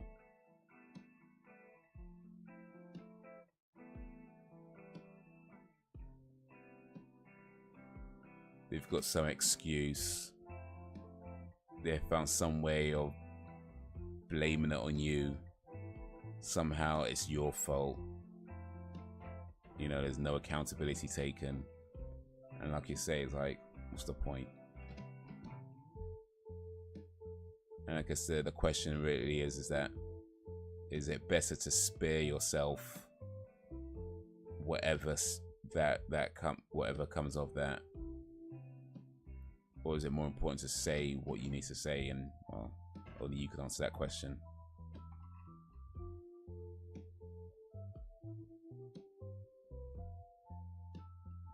I don't know what I'd do in that situation.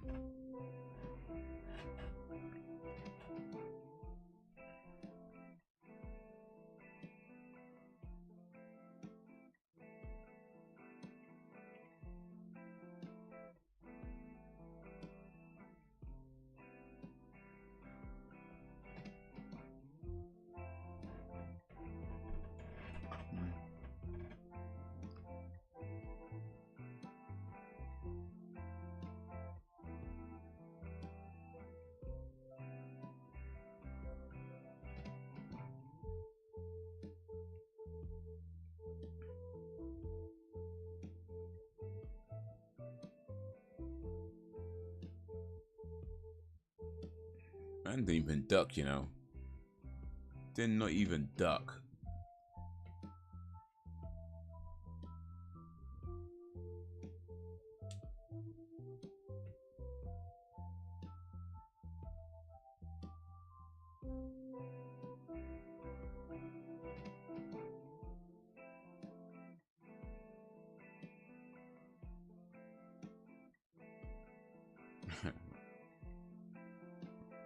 Rambo.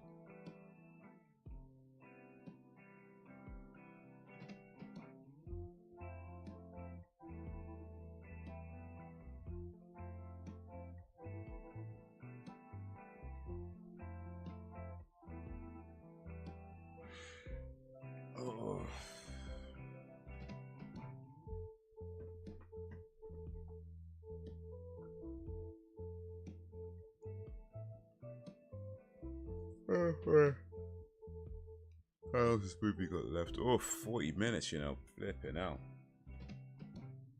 Flipping out. 40 minutes. Gee. What's the time? Nearly 10 o'clock. But I just don't want regrets.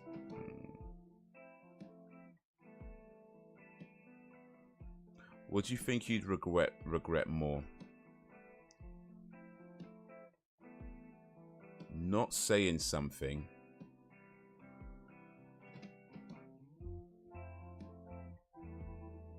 or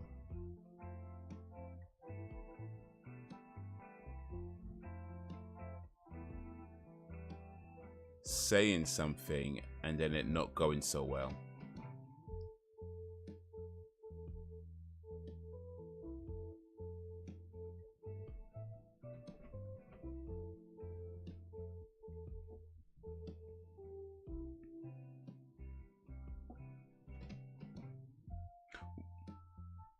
One thing you can try, and I don't know if this is good advice or not, by the way, because I'm just speaking.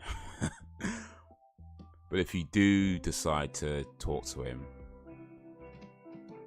then I feel like you need to promise yourself that the very moment you see it not going the way you think it's going to go or the way you'd like it to go, the very moment he says something that shows he's not taking any accountability, the very moment he says anything that you don't like, walk away. Like don't let him explain it.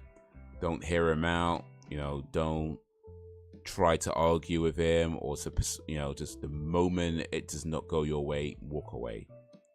You know, walk away. Because if you try to discuss it and reason and argue, you might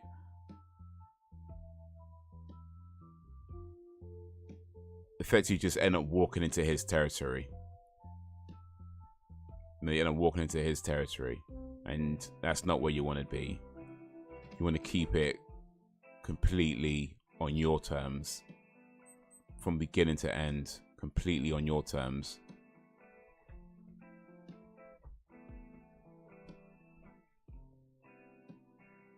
So yeah, the moment you sense anything, no matter how small it is, the moment you sense anything that isn't going your way, just walk away. Just say, okay, I tried, I'm done, I'm going, I'm done.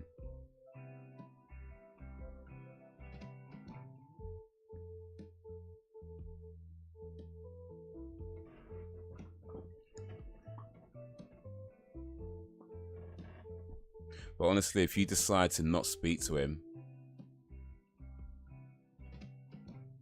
there's nothing to regret there. Because by now he's had his chances. You know, this isn't new. It's been that way.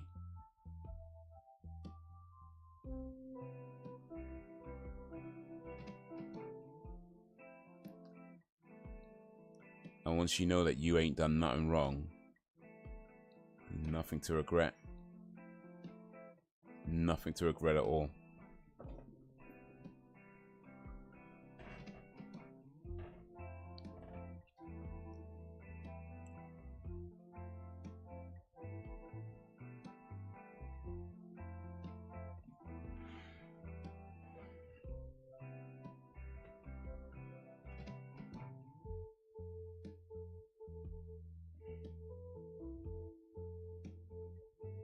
Liam was not without doubt is a bitch.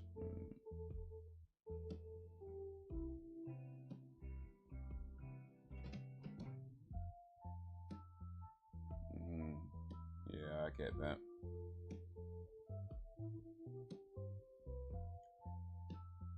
Just remember, you got nothing to prove. You know, you got absolutely nothing to prove to nobody.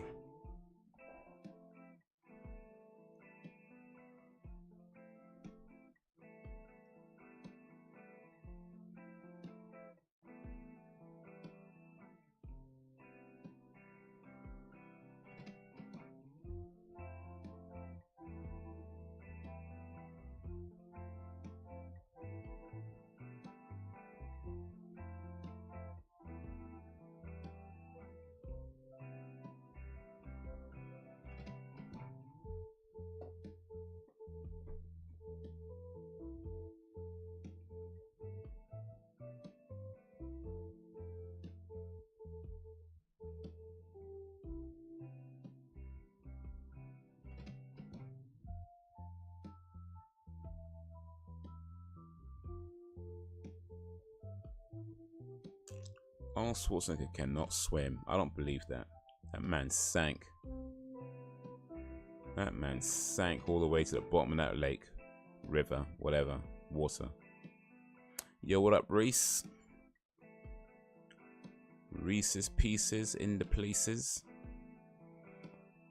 It's a classic movie. Watched it with the missus the other week. Yeah, it's a great film. Well, maybe not great. It's a good film. Maybe not overshoot it.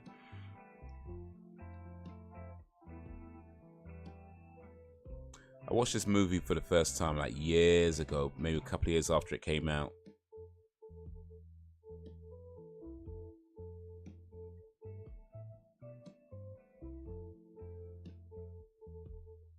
And it's the first time I'm watching it since.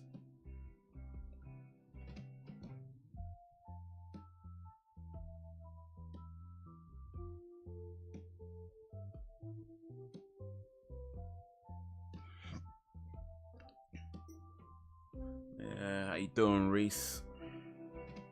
How's your day going? How's your day been? Appreciate you joining this live stream on this Monday evening for Arnie season. Oh, by the way, yeah, I ain't know if you saw, but I did pull up the poll because this is the last movie in the Arnie season. So I pull up a poll to see which season we watch next. The choices are between Arnie season 2, Sly Stallone, Freddy versus Jason with A Nightmare on Elm Street. So both those movie series, just in release order, and Jean-Claude Van Damme. Those are the choices. So yeah, vote. Whichever one gets the most votes is the season we do next, and I guess that being a couple of weeks or something when that starts or something like that. Sam voted. Nice. Is that a chill one? Oh, right, the women vote. No. A great actress. Are you talking about Jamie Lee Curtis?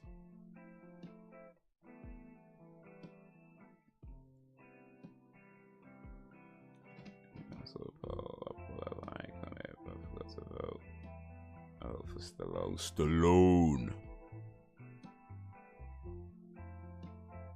Days of Darkness from 2007. I still like. Oh, have I heard of Days of Darkness? Okay, no, I haven't. No, I haven't. So we've got one vote for Stallone. Actually, let's see what the current state of the poll is. There's at least 2 votes in it. One of them's for Stallone. Let's see.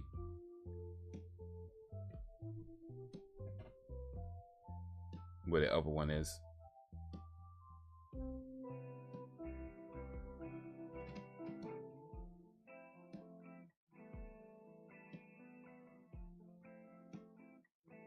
I've changed mine twice.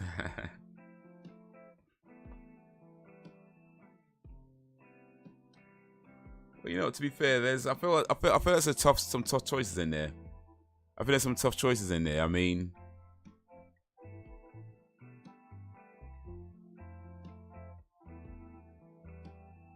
let's see what we got. Okay, so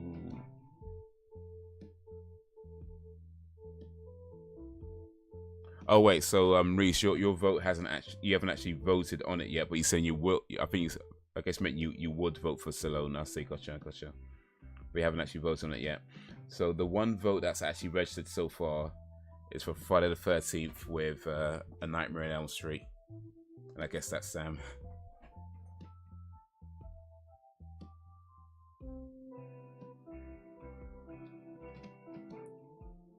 Between Stallone and Freddy. It's tough choices, man. Tough choices. I won't tell nobody who they should vote for, of course. Vote for who you think is who you want to whoever you feel is the best one, or what for whatever reason. Vote for it. Yeah, I can't even speak. Man, can't even speak.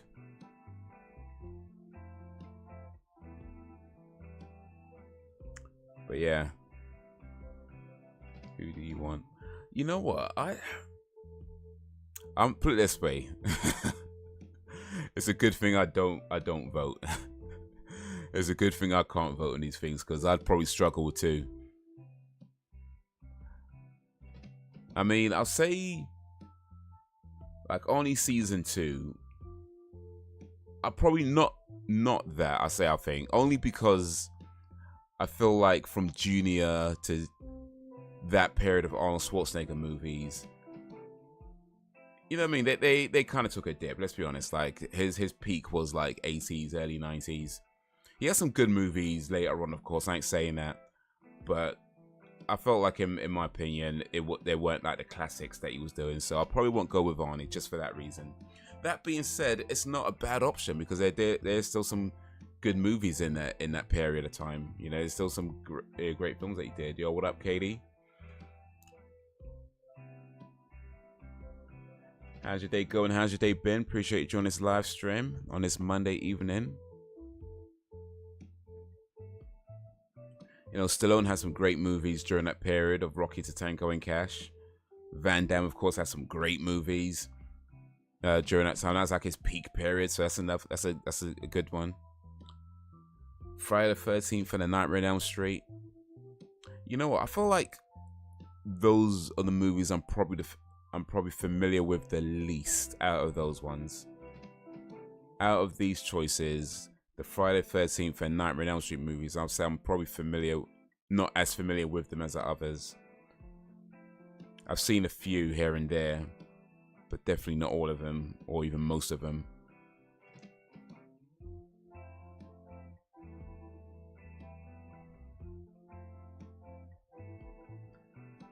I'm Reese's Mrs. Good to see you. Oh, okay. So we got husband and wife on the chat right now. Okay.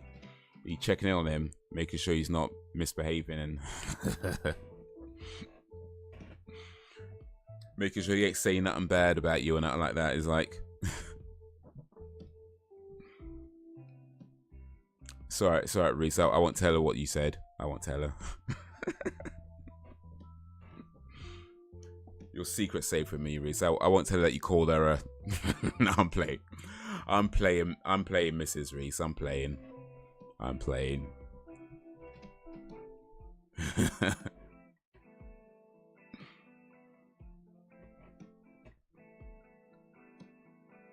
He did End of Days, so that is a great movie. I don't care what people say. You know, End of Days was a great film. So yeah, there were some good movies during that time, but I feel like quite a few of them though were more. I feel like there were probably more misses than hits during that time. Like End of Days was really good. What else? Collateral, I think, was pretty decent as well.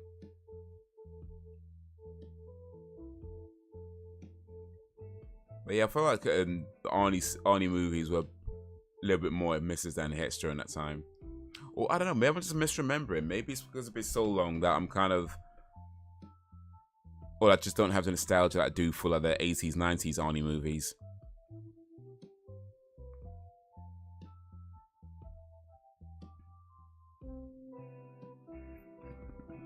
Oh, good things I hope.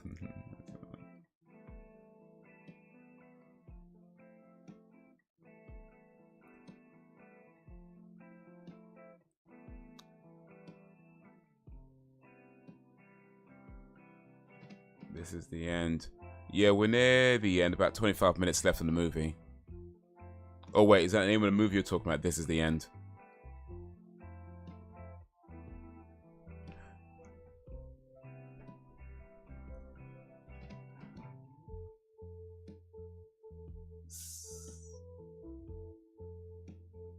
So, Katie, I think Reese has been coming to these streams for a good while now. I think a good while. I'm not sure. Maybe even close to a year. I think. But this is, I believe, the first time you've come through, which is awesome. Which is cool. Appreciate it. You're welcome, of course. But my question to you, if you don't mind, is why? Like, was Reese saying good things about this stream and did it sound interesting? Or was he actually telling you the truth? And you know, you're every bit of as a weirdo as all the rest of us here. like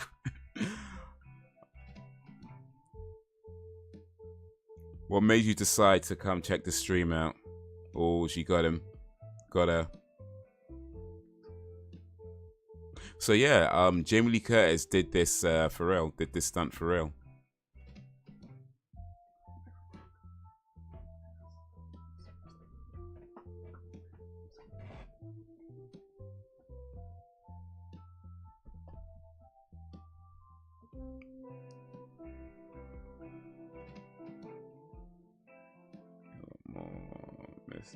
But I just don't understand the end of days gets. I'm a movie expert, but I feel like I know a good film when I see it.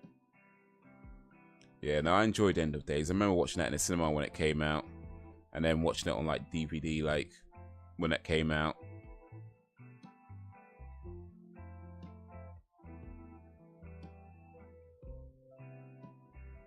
Yeah, I'm probably just as weird.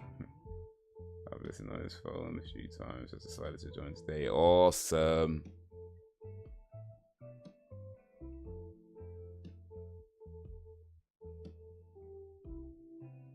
That's awesome. It's better to be odds than ordinary. I mean, of course, there's limits, right? You know what I mean? There's limits.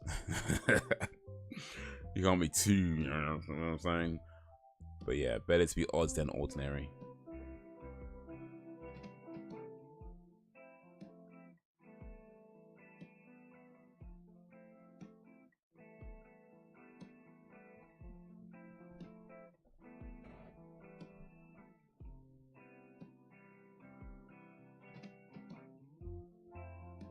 Oh.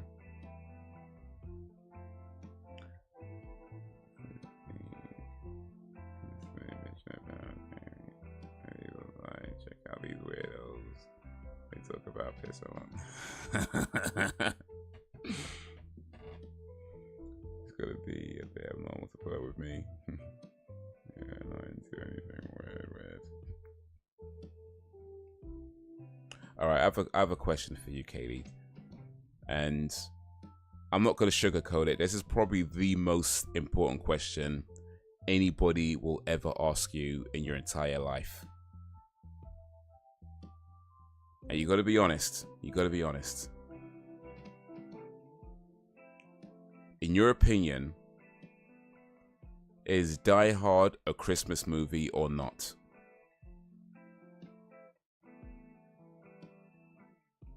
And depending on what you say,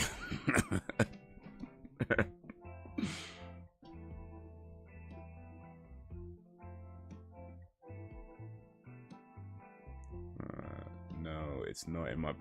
See, that's what I've been telling you, people. That's what I've been telling you, people. It is...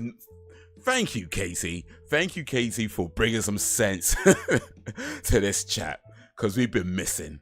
We've been missing that. Thank you for bringing some common sense into this chat.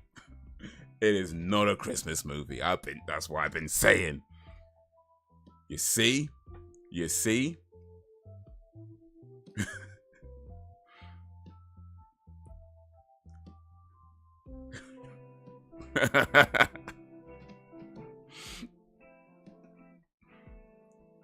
Finally.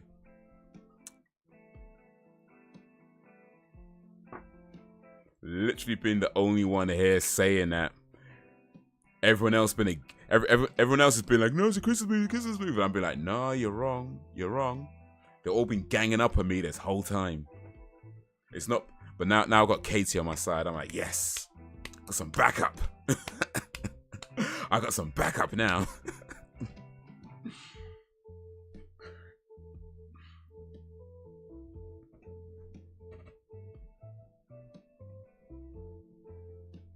Like Katie's my new favorite viewer. Katie's been here for like 5 minutes and she's already my new favorite viewer.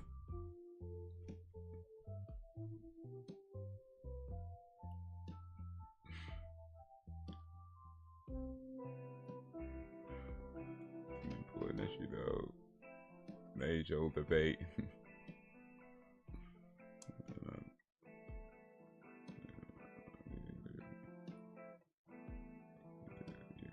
Someone who's just as wrong as you.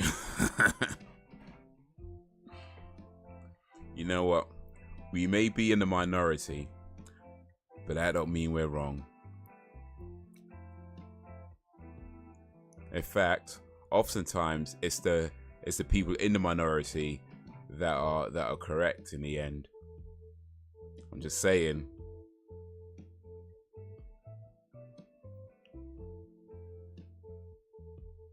Is there actually snow in it? I think there is snow in Die Hard, actually. I think there is. I think I remember snow being in Die Hard. Wait, you haven't seen Die Hard? Dude.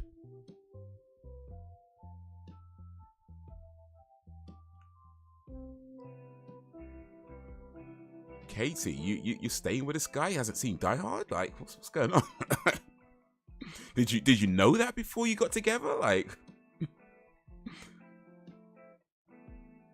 Die Hard's a good movie. It's just not a Christmas movie.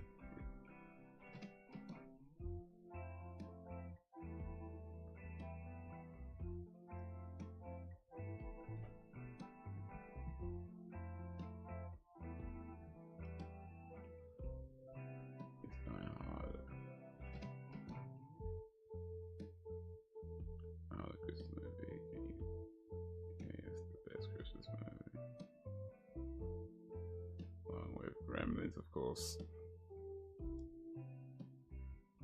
It's November. Doesn't make it Christmas. Exactly. There's snow at lots of times. Well, not lots actually. Let me not overshoot it. It's not lots of times, but there's snow at different times of the year.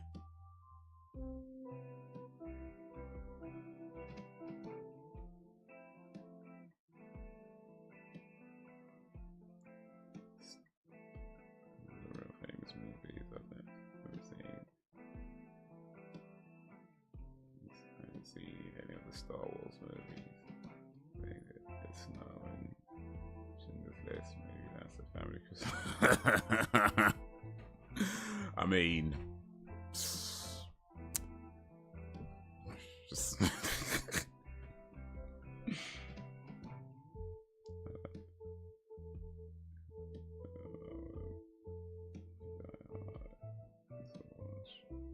enjoy the Christmas film.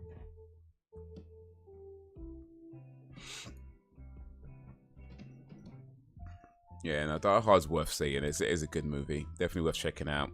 And, you know, of course, you can watch it at Christmas if you want to. Ain't nothing wrong with that. But, still not a Christmas movie. Just. But if you got Disney Plus, then yeah, you can watch it there. Matter of fact, if you got Disney Plus, you can watch Star Wars 2, though. Honestly, those are a little bit harder to recommend. Like, I feel like Star Wars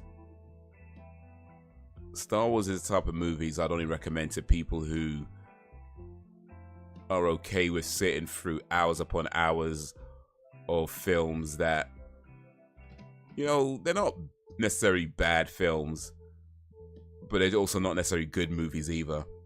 You know what I mean? I feel like you need to be like a special kind of nerd to appreciate Star Wars. So, I wouldn't recommend those to just anybody.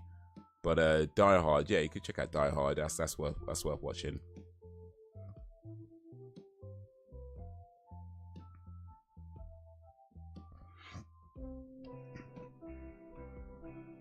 Oh, 1, 2, Arnie's coming for you.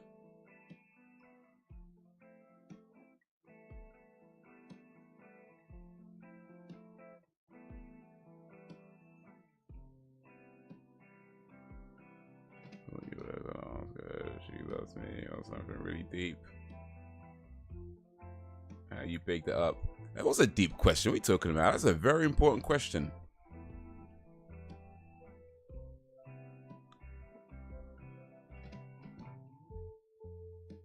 That's how I choose. That's how I choose my partners. You know, I ask them which movies they've seen. I go on a date, that's the very first question I ask. Well, so what movies have you seen in the last 10 years? I want a list. I want to know what your favorite movie is. I want to know how many times you've seen these movies, what you think of them. That tells you a lot about a person.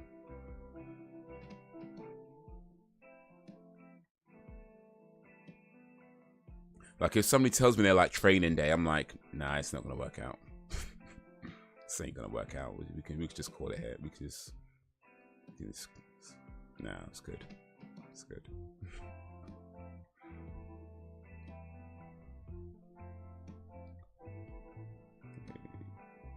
Action, violence. It's Christmas, of course. It's a jolly Christmas movie. New Barbie film is on there. That's a massive red flag. I haven't seen that new Barbie film yet, but I ain't gonna lie. I do want to see it still. But I'd want to watch it like when it's, you know, free to watch. I ain't trying to pay for it. You know what I mean? Like when it's on a Netflix or something, then I might watch it.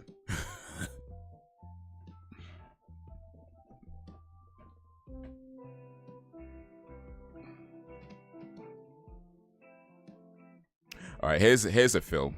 Here's a film. Here's a question for you guys. And maybe not so much Casey and Reese because there's kind of too late for you guys already. But like if you're on a date with somebody, and they tell you their favorite film, which film would have you calling off the date? Like if somebody tells you their favorite film, which film would it have to be for you to be just like, nah, this is not working out? This is not gonna work out. Like which film is that for you? If somebody was like, this is my favorite film, and you were like, nah, we can just stop here.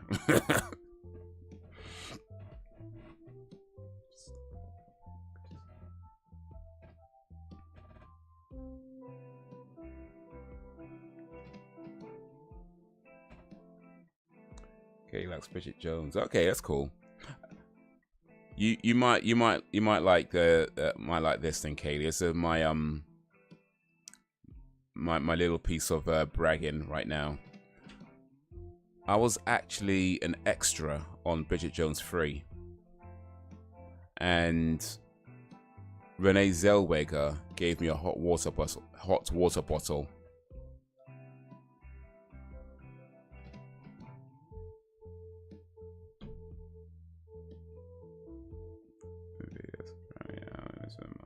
Ronnie O'Sullivan, what, the snooker player?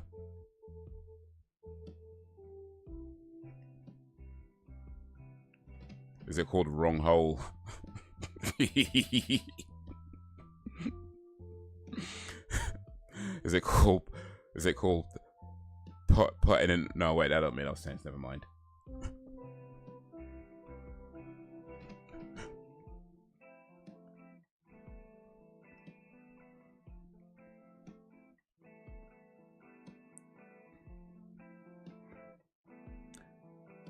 Is it called handling my balls?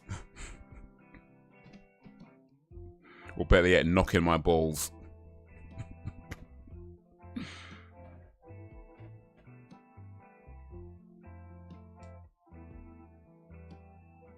Is it called rubbing the tip?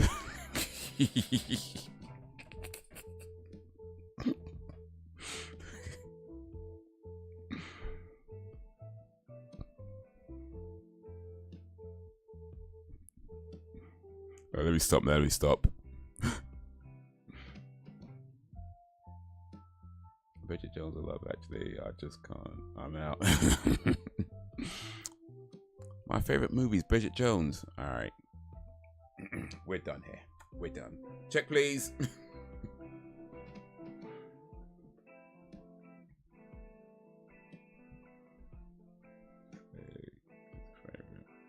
I like British films. Please show me those.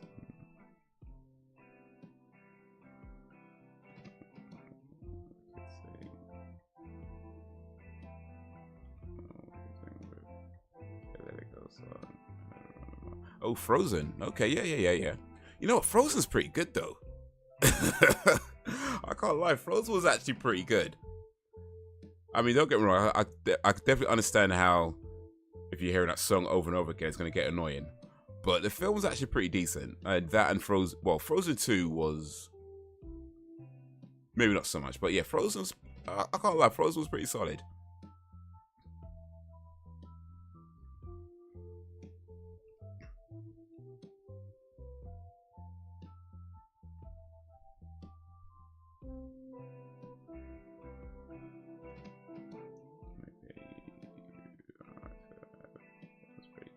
Yeah, it was pretty good. I mean, the pay, I don't remember what the pay exactly was, but it would have been, you know, sort of standard extras pay for the day. I think probably somewhere between 150, 200 pounds or something like that. I can't remember exactly. But yeah, no, it was a good day. I mean, I've done quite a few extras gigs, but that one was really cool because like most times you don't get to like meet the celebrities and stuff like that.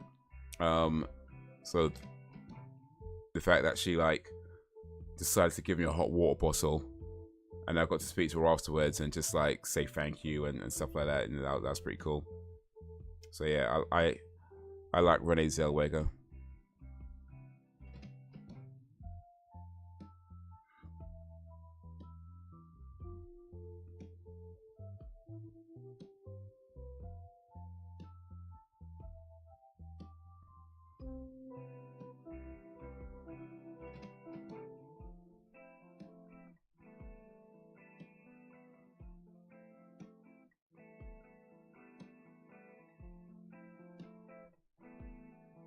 Called Deep Screw in the Pound.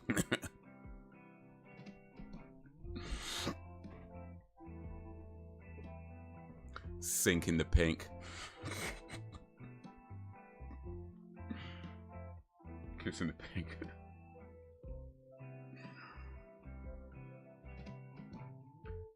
Love Actually, is that the one with Andrew Lincoln? I've not seen it, but I think that's the one with him, isn't it? The dude from Walking Dead.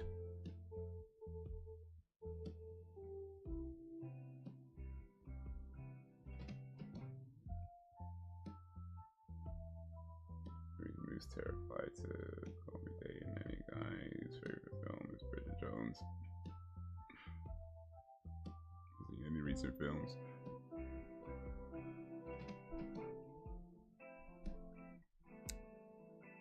There's a film on Netflix that came out, I guess, a few weeks ago called The Killer. If you got Netflix, that's worth checking out. But it's kind of a weird film, though, to be honest. I mean, it's a good movie in terms of like the way it's shot, the way the story's told, and how it kind of plays out. But it's kind of a weird movie. I'm not sure if it's good weird or bad weird, but it's kind of a weird movie. But still worth watching. If for nothing else, that Michael Fassbender is just really good as in the lead role.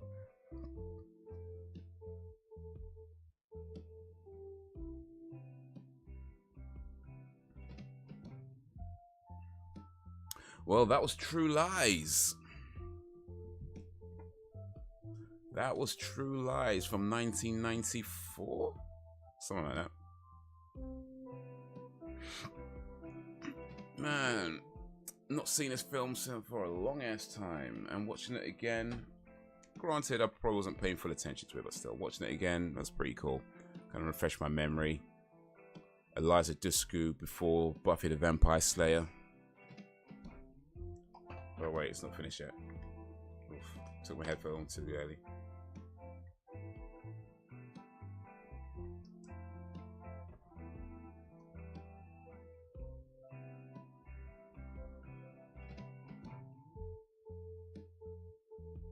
Oh, it's too about being in the van. And that concludes Arnie season. That is the last movie in Arnie season. Next season, what's it gonna be? Is it gonna be Arnie season 2? Is it gonna be Stallone season? Friday the 13th and I wrote the damn thing, didn't I? Friday the 13th and a Nightmare on Elm Street season? Or is it going to be Van Damme season? You decide. So far, only one vote's come through. Let me check, actually. Maybe another vote's come through. Maybe.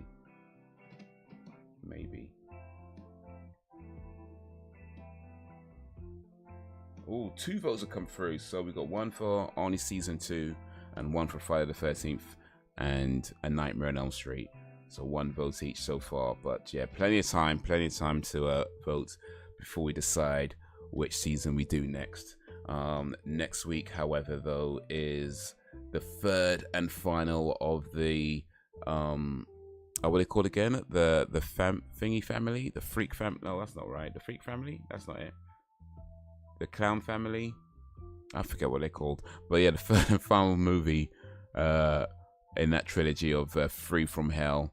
So we're going to see the exciting conclusion of Rob Zombie's disgusting Firefly family. That's it. The disgusting, freaky, weirdo, psycho killer family. We're going to see the conclusion of that. But that's next week. And then tomorrow is X-Files Season 5, episodes, I want to say 6, 7, and 9? I've forgotten. I think it's 6, 7, 9 tomorrow. And then Thursday, Breath of the Wild video games. But for now, let me just switch over to this screen and just chat for a little bit.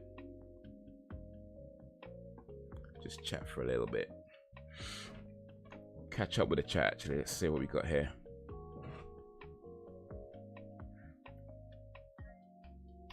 The guy told me his favorite film was a Disney one. I'd be off. Oof. So what about you?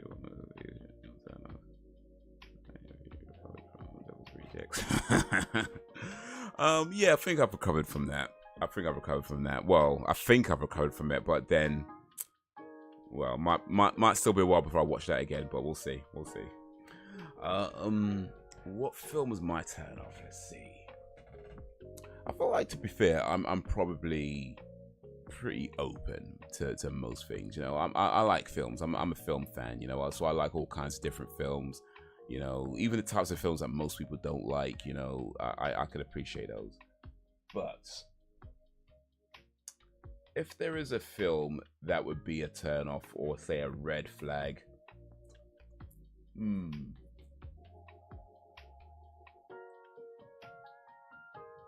it'd probably be something like Citizen Kane, actually. I feel like something like Citizen Kane, you know, or any kind of film like that. You know, any kind of like any kind of like film that gets like a lot of praise from film critics, but when you watch them, they're just like boring and don't make any sense. You know, films like that, like they get all this praise from all these film critics about, oh, it's so amazing, and the art direction and blah, blah, blah, like, all this praise from all these film critics to how amazing they are and how and the structure and blah, blah, blah, all that stuff. But then you watch the movie and it's just boring and don't make no sense. Citizen Kane is one of those movies. So I feel like that, or any film like that, if they said that was their favorite movie, I'd be like, because you either don't really watch that many movies and you're just trying to act like, you know, you're some kind of, I don't know, like highbrow, sophisticated, cultured. You know, there are some people who get are kind of like that, you know, trying to act like they're all, you know, above it all. Because I don't watch Marvel. I watch Citizen Kane. You know, people like that. That's what I'd be thinking.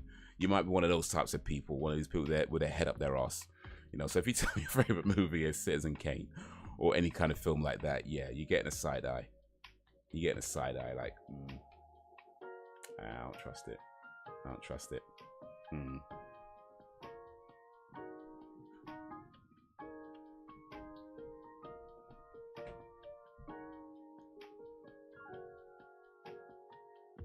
But if a guy says his favorite movie is Disney, oof, that's a turn off. That'd be off for you. Oof, that's tough. There's some really good Disney movies though. I don't know about my favorite movies, but there is some really good Disney movies like Toy Story. Like, I don't care what nobody says. Toy Story 1, 2, and 3 are elite. And 3 is like the perfect ending to a trilogy. As far as I'm concerned, 4 does not exist. Toy Story 4 does not exist. They just made 3 movies and they stopped.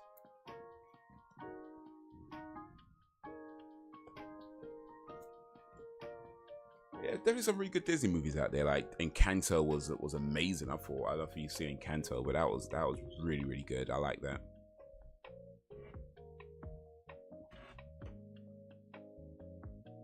It might take you long to recover from the third one because of how bad it is. Oh, well, I feel like I can deal with bad movies as long as it's not too boring. I don't mind a bad movie. I don't mind a bad movie. As long as it's not super boring, I don't mind a bad movie. I guess it all waits to be seen. And I hate those movies and the fans too. They like it's just too eyebrow for you. I don't understand. I'm like, no, I got it. It's just right, exactly. Like you understand the film. It's just that it's boring and don't make no sense. Like to me, Citizen Kane is a good example of that, because like people like to talk about how amazing this film is. Like so many film critics would talk about how it's like the greatest film ever made. I've seen that film, I think about 3 or 4 times, maybe even 5 times. I've seen it quite a few times, and every single time I've been like, no, this is actually just boring. Like for one thing, like they pretty much give away like. And by the way, I don't mind spoiling this movie because I'm you know what I mean. You're not missing anything, so I'll spoil it all the way. But the film is basically about this guy. He's like a really rich guy, Harry Kane, and is it Harry Kane? I forget. But anyway, Harry or Kane anyway. He dies, and his last words was Rosebud, right? And so the movie is about this journalist like trying to find out what Rosebud is, and he's talking to all these different people that knew Kane throughout his life. And they're all telling these stories about various points during his life, about things that he's done and all this stuff. And at the end of it, at the end of each interview, they're like, no, they don't know what you meant by Rosebud. They don't know what you meant by Rosebud. And even this one guy was like, oh, I know what you meant by Rosebud. And he interviews him, and at the end he's like, but alas, I don't know what you meant by Rosebud. He could have meant that. He's like, well, what's the point of that? And so by the end of the movie, they're like, oh, I guess we'll never find out what Rosebud is. But here's the thing. They literally tell you what Rosebud is right at the beginning of the film. Like it was some bloody flipping thing that he had like on his kid's what do you call it, that was the name of the word that was written on his kid's stool bassinet, that's it called, like, rocking chair, the thing that you put a baby in, cot. Written on a baby, that's all it was. That's literally all it was. And it was like, you made me sit through 2 hours like it's some big secret, and it's like, that's it. That's it. It's like they say it at the beginning and they show it at the end, and it's like, anyway, that film sucks. I do not like that film. I do not like that film. It's rare when I say a film sucks. I really don't like saying film sucks, because I understand that there's a lot of work that goes into them. I understand that, not everything's for everybody, of course, and I don't have, not everything's been made for you. I understand that, and I understand that it's art and there's messages, and you're not always going to get the messages and, things like that. I understand all that. So I really don't like saying films are rubbish or any kind of art is rubbish. I really don't. But that film sucks. That film sucks.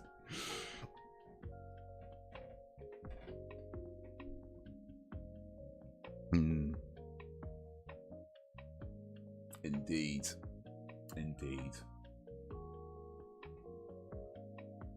That being said, though, the man who wrote and directed Citizen Kane, his name is Orson Welles. He did a film called Touch of Evil, and that film is incredible. That film is really good. Like that, especially the opening scene to that film. It is like that I would wholeheartedly recommend. Citizen Kane, you could miss that, but Touch of Evil, great film, really great film. It's literally worth it for the opening scene alone. Like the opening scene is just on point. It's like 3 minutes, no cuts, and it is on point. And the rest of the film, I mean, well, maybe Incredible's a bit of a stretch. It's maybe not that good, but it's pretty good still. It's pretty good. The rest of the film is still pretty good, but that opening scene is just so like on point.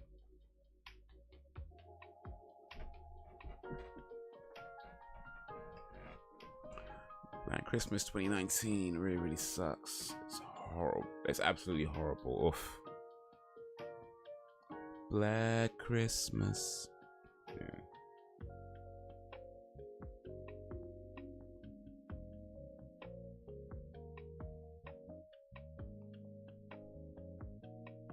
Do they call it Black Christmas because it arrived late?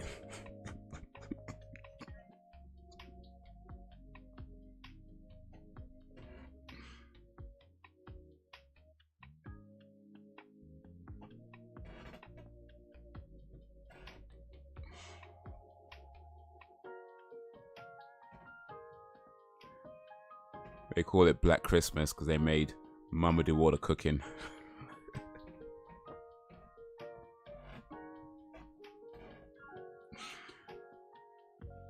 And the whole neighborhood showed up trying to get a plate. And of course, arguments ensue.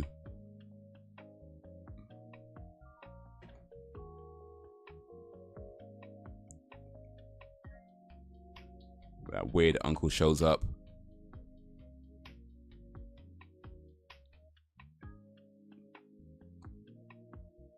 Touch of Evil sounds familiar.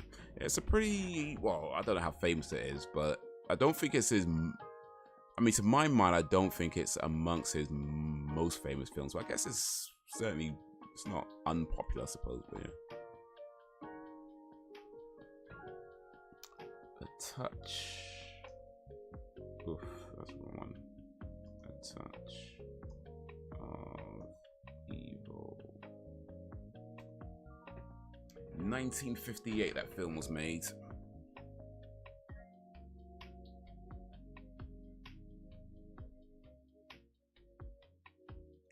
Stars Charlton Heston, actually, who was also in this movie we just watched right now. But there it is, A Touch of Evil. I want to say Black Christmas is one of the worst movies I've ever seen. Here we go, I forgot. He was a kid.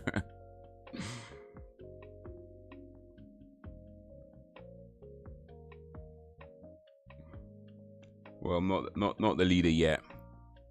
Maybe next week. I'm trying to get that position. Still working my way up.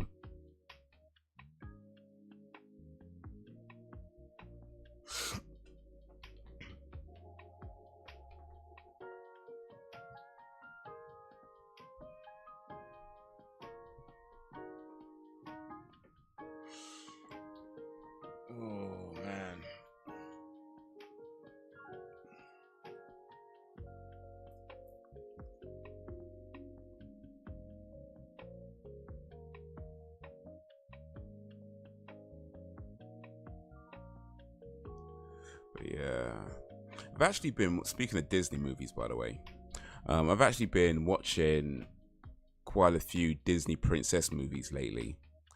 And the reason for that is because the podcast that I do, right?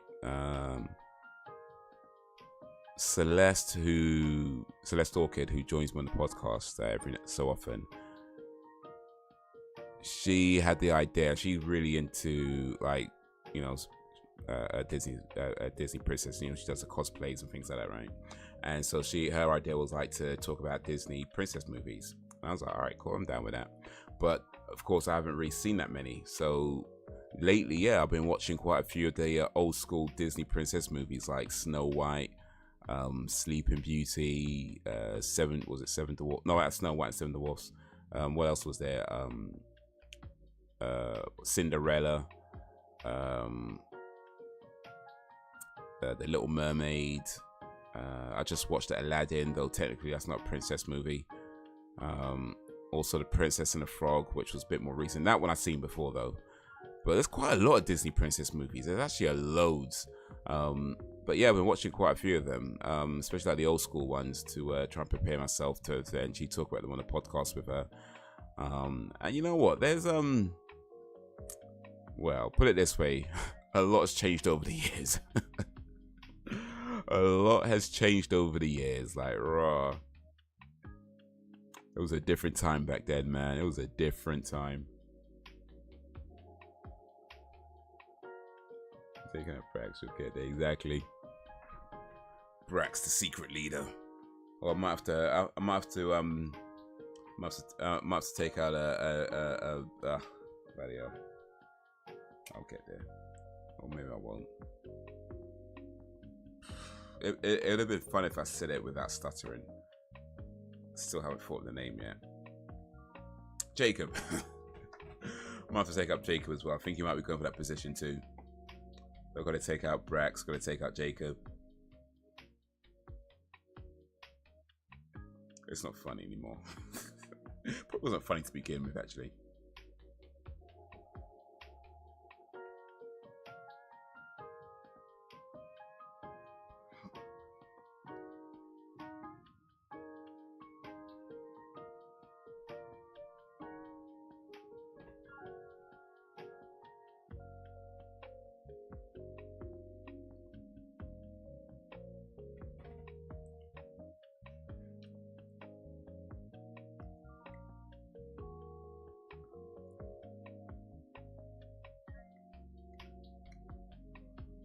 Oh man, man. Oh man.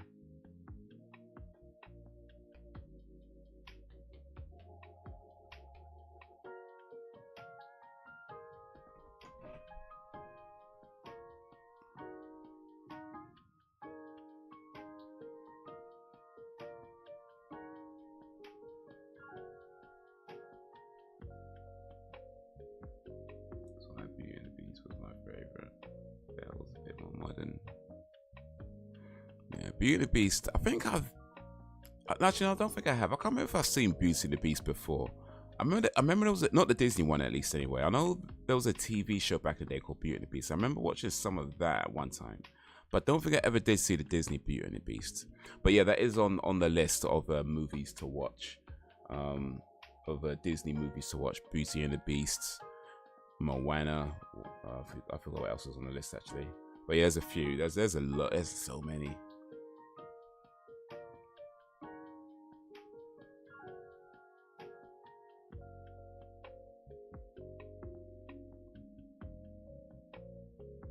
I would say out of the ones that I've watched so far, The Little Mermaid was probably the most intense. Like, I feel like that one had some pretty intense moments where it was like, raw. I mean, it's a kids movie, right?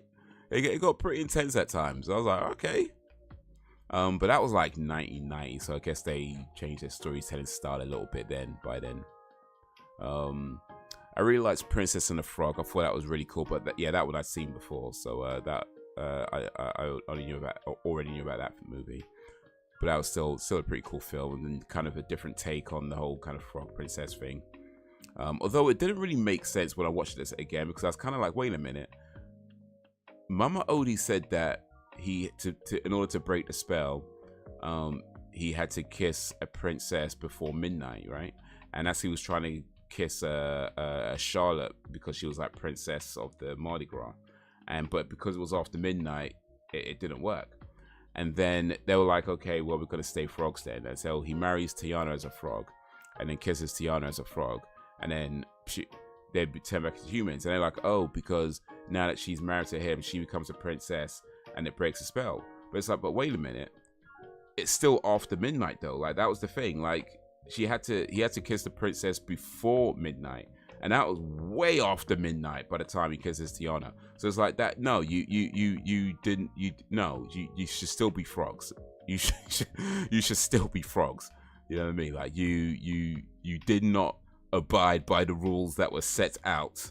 Okay, so you should still be frogs right now. You know, the fact that she's a princess frog, that's cool, great, but it was after midnight, so it's too late. You're still frogs. You're still frogs. But anyway. Anyway. It was a good film, though. It was a good film. That got pretty intense as well, actually, especially with the lightning bug. What do they call him? Mo? I forget his name, but yeah, when a Shadow Man steps on him, it was like raw. Disney went there, huh?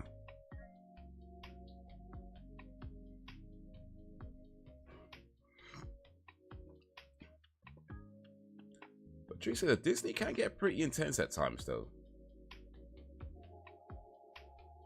I think Disney tends to have like this kind of family-friendly, kiddie image, right? But some of their movies can get pretty intense, though. Like, I'm like, you know, there's a lot of death. Like, people be dying in these movies, like dying. Like, I swear, they're just killing people. They're just murdering people in these movies. Like, bare people just getting murdered, getting killed. It's like, yo, chill, Disney, chill. Least favorite one I've seen. Oof, let's see.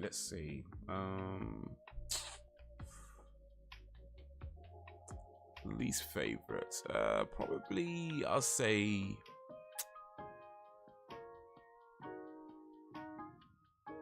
probably Sleeping Beauty. I think Sleeping Beauty is probably my least favorite out of the ones I've watched so far. I mean, it's an okay film, I guess, as far as, you know, telling a story and that whole thing goes. But for one thing, it's like she's only really asleep for like 5 minutes.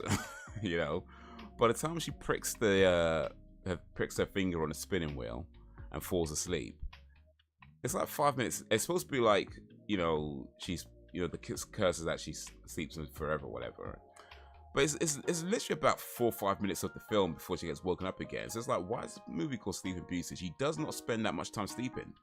You know, she spends like literally 5 minutes sleeping, if even that much. You know, it should have been called like Woman Takes a Nap, and now that's what she's known for. Which is kind of sexist when you think about it. The woman just took a nap, and then they call it, oh, Sleeping Beauty, huh? It's like 5 minutes. Come on, she can't have 5 minutes.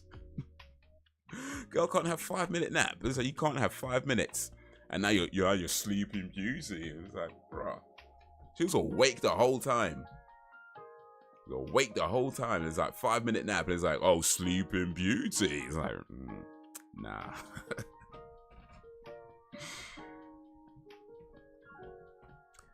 Cinderella. Okay, Cinderella was oh yeah, the glass slipper one, wasn't it? Yeah.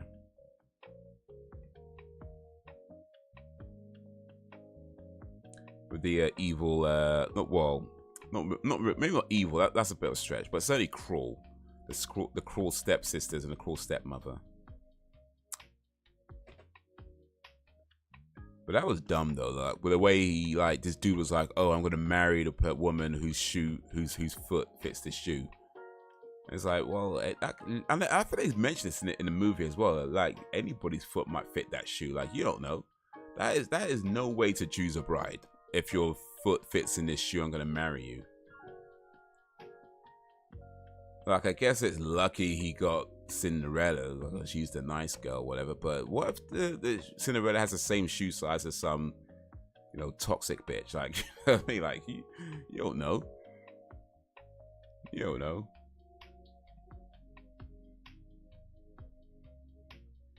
Just thought about it when I get over to the UK, Scotland, Ireland, squad over there. Let's stay ready to roll out to the pubs and to be my ride there.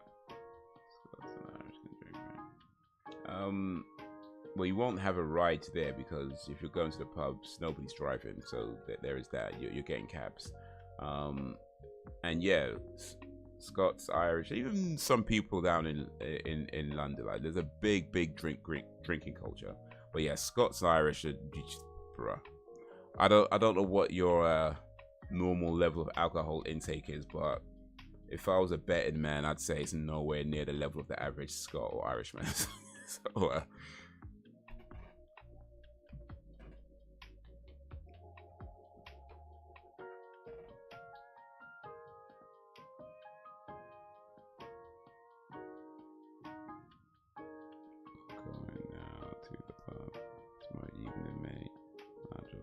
Seamus will swing by to get your lad.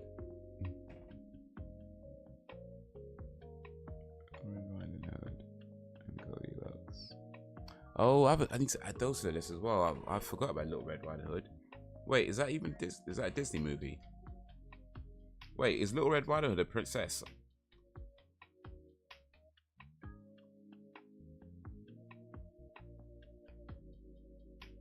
Oh, it's not even on here anyway.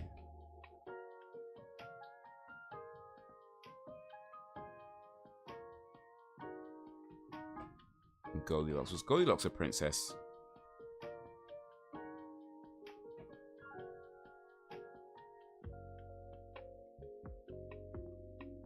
I don't think they were princesses, you know. It don't matter. They're not here anyway. They're not on Disney Plus, so it doesn't matter. It's fine.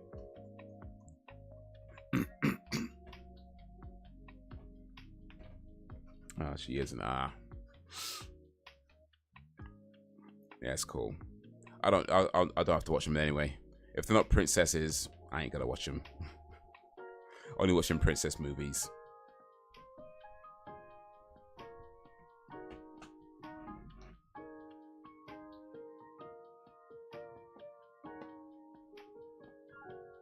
But Goldilocks was a bitch though. Like, but Goldilocks, like, matter of fact, I think Snow White did this as well, but Goldilocks maybe did it worse. Like Goldilocks like turned up at like these guys' house, right, and just like yamming up their food, sitting in their chairs. You know what I mean? Like just like using up their facilities. You know what I mean? Like taking up their resources, and they go sleep in their bed. And it's like, yo, wait a minute. Wait a minute, like how you gonna turn up at somebody's house unannounced? You don't know them, they don't know you for nothing, and you just like use up their stuff like it's the thing to do. At least, I mean, Snow White did it as well, but at least Snow White cleaned up. You know what I mean? I mean, don't get me wrong, go into somebody else's house and clean it up like that. That's still kind of disrespectful to some degree, just to some degree. You know what I mean? Just to some degree, it's a little bit disrespectful, but even still, at least she cleaned up. That's better than like going into other people's houses, yamming up their food, sitting in their chairs, complaining that it's too big, too small, whatever. You know, complaining about the food when it wasn't even made for you. Complaining about this, complaining about that. It's like, yo, this ain't your house, fam. This ain't your house, fam. None of this is for you. And you in here breaking into somebody else's house, complaining about their furniture, complaining about their things, and then go sleep in their bed. Nah, man. Goldilocks need a slap. Like, yo. You need Goldilocks need a slap. Like, nah, listen, your parents should have taught you better than that. That's not okay. That is not okay.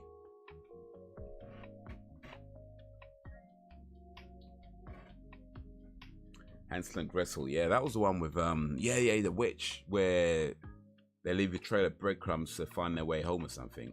But then it gets the gingerbread house and they eat the house. But to be fair, though, it's like, bro, like, why just eating up somebody's house? You know what I mean? Like, they just saw a house made out of gingerbread, or was it made out of food or whatever, and start eating it. It's like, listen, that's somebody's house. Do you know what I mean? It's like, you know how you feel when somebody like takes food off your plate when you're getting ready to eat your meal, and somebody just takes takes a biscuit out or whatever, takes a piece of chicken off your plate. And you're like, no, that's not okay. It don't matter if you got more chicken. That's my chicken, and you took it without permission. I was like, that's what they did. They turned there's some of this lady's house, and it's like, eat in her house. That's where she lives, fam. That's where she lives. That's where she goes to bed at night. And you just start eating her house, like, yo. No, I can't be mad at that witch for that. I can't be mad at the witch. I can't be mad at the witch. It's like, you ate my house. It's like, I'm gonna eat you. It's fair. I'm gonna make you cook your brother, and I'm gonna eat him. Like, that's fair. That seems reasonable to me, quite frankly. She could have done a whole lot worse. I feel like she was being reasonable. Like, you know what? You ate my house. I'm gonna eat you. All right.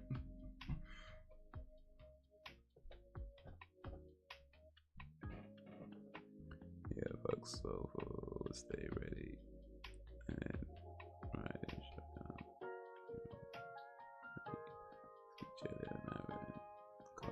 Squad, patrons, and bartenders. Maybe 1 or 2 drinks. So when you come into or when you're not coming out, or when you go into Scotland, Brax. When's the Scotland tour happening? Oh, she got eaten. So, oh, the witch gets eaten at the end. Oh, that's a shame. She was just trying to live in a house made out of gingerbread, and these kids coming and eating up her house, and then she gets eaten in the end. Oh man, life's so unfair, man. Life's so unfair.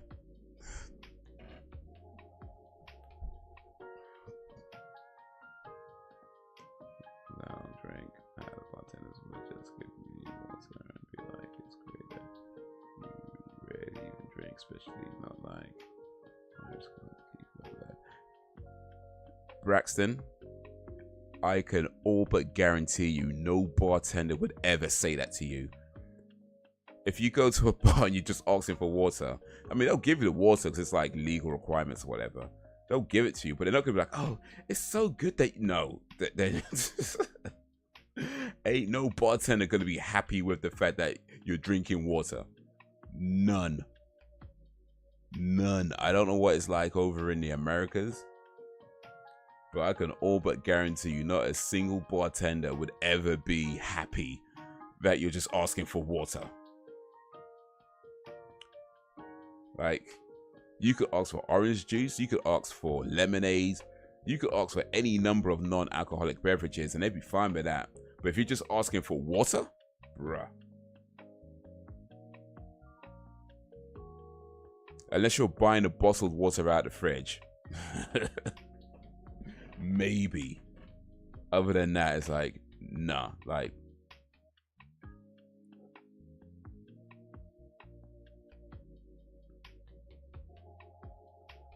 Girls got eaten, which was burnt in that. Oh, okay. Oh, okay, my bad. Goldilocks got eaten. Okay, I forgot. Guess I forgot how that story ends. So Goldilocks gets eaten. Okay, I think I remember the witch getting burned. That bit I do remember, I think I remember that. But yeah, I don't remember Goldilocks getting eaten. But I might as well refresh my memory on these stories because I guess it's been a while.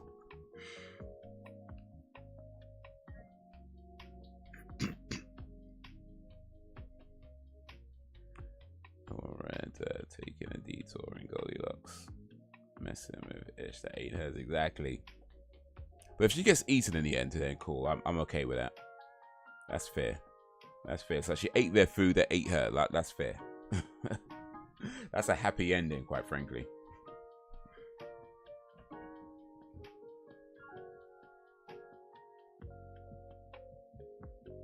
I was supposed to be happy with you just ordering water for real. Especially if you're asking for tap water.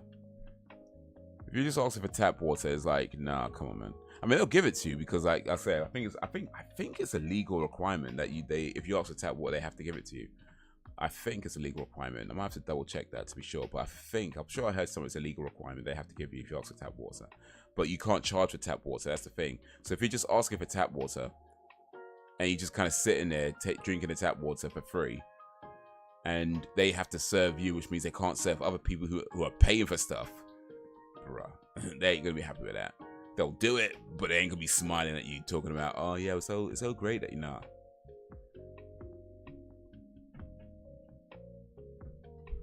If you ordered a bunch of drinks and then asked for tap water, then that's cool. They'll be okay with that. But if you're just drinking the tap water, bruh, better get a lemonade or something. You know what I mean? Better get you some lemonade or something, or some orange juice.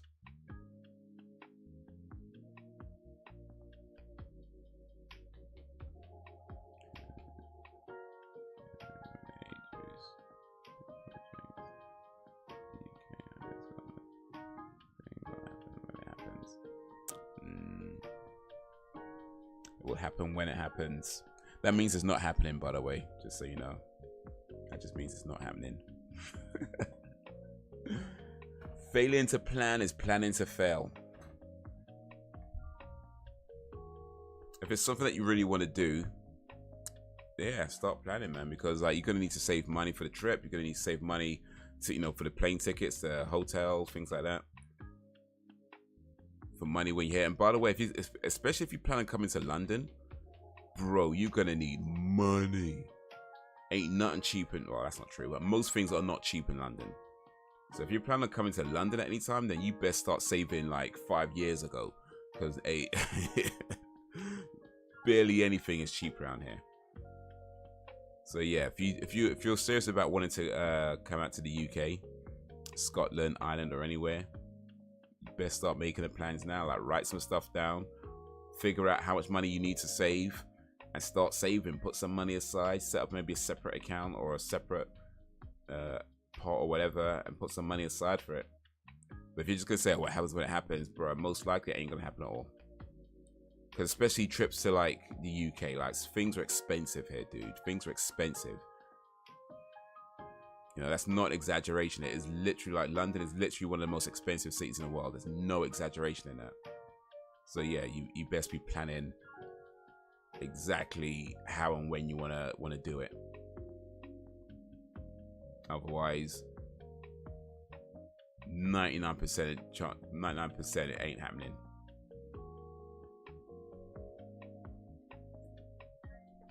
I learned to love the answer. It happens when it happens. Yeah. Well, that's the type of answer that keeps you not doing nothing. But hey. I'm just some Ghanaian, innit?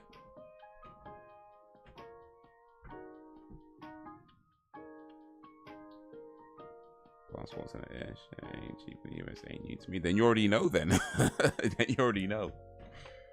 You already know. Like, if you want to buy a house, like, if you want to buy a house, like, you need a mortgage, right? And if you're not saving for that mortgage, it's not happening. It's the same thing. It's not happening. So yeah, best start planning it, man. Best start planning it.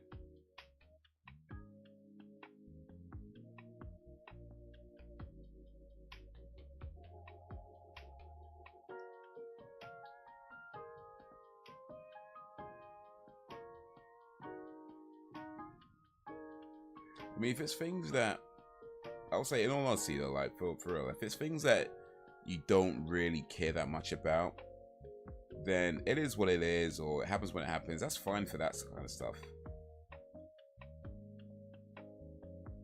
Like, if it's things that you don't really care whether it happens or not, then yeah, that's fine for that sort of stuff.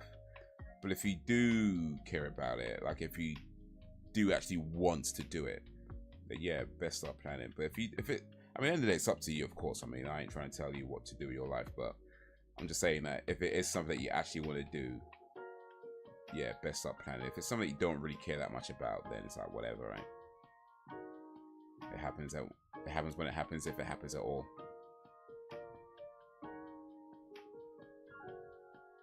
Off the bed, guys. Feel my eyes getting heavy. All right. Appreciate you coming through, Sam. Next live stream tomorrow, watching the X-Files 7, 8, and 9, episode 7, 8, and 9 of season 5. And then Thursday night gaming. Appreciate you. Whatever you do, no regrets. But yeah, it is getting a bit late, so I might start wrapping up myself actually. And now there's parachute spiders in the US. Bro, just leave. You guys ain't got no good weather out there, and now you got parachute spiders. It's time to leave. Just let the spiders have it. Let the spiders have it, man. Just leave.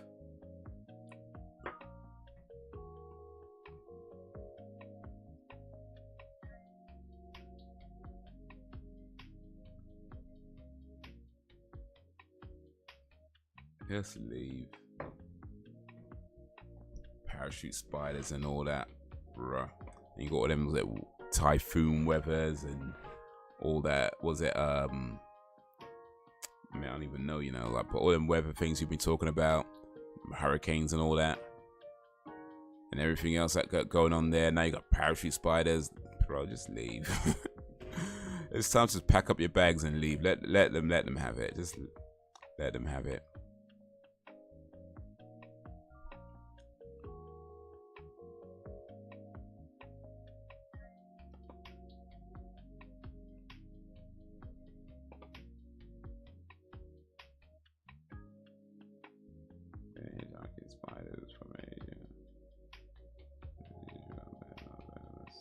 docile. Even still, though, the fact that you got parachute spiders is like jumping out of the sky, or whatever, and like parachuting down or whatever they do, bruh.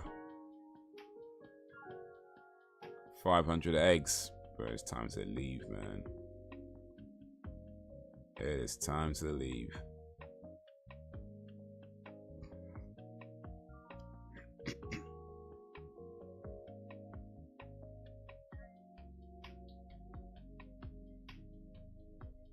It is time to pack your bags and leave.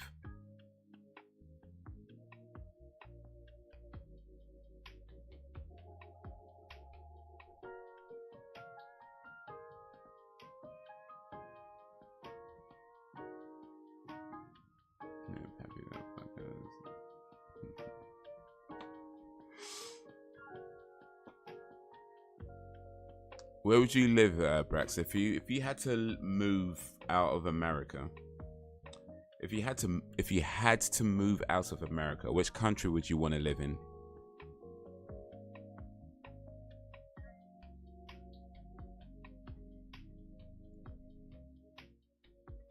I feel like I could live in most places, to be honest with you. I feel like, I mean, I of course I don't know how true this is, but I feel like I could live in most parts of the world, like maybe not anywhere, but I feel like I can live in most parts of the world. Like I can get along in pretty much most parts of the world. That's how I feel. I don't know if that's true or not, of course, but that's how I feel. But if I had to move out of the UK, then I feel like maybe somewhere like Canada might be a pretty cool place to live.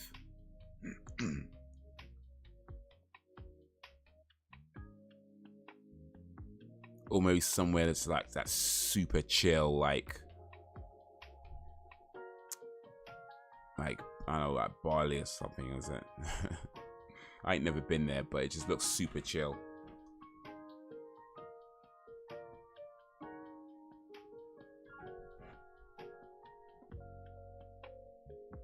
Bali's the name of the country, by the way. It's a province of Indonesia, but still.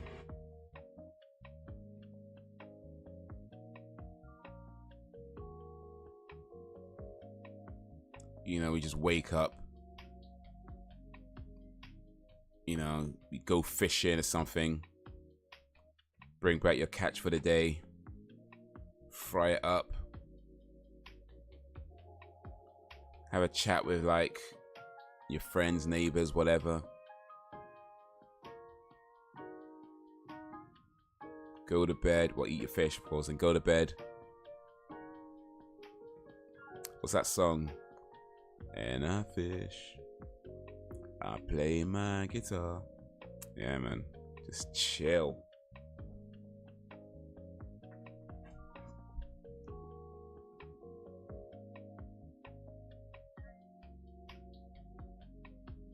But speaking of chilling, it is about that time. So yeah, I'm gonna start wrapping up now. For Europe, Scotland, UK and Ireland, for Asia, Japan, South Korea, for the Middle East, Beirut, Lebanon, for South America, Brazil, or Mexico maybe. Okay.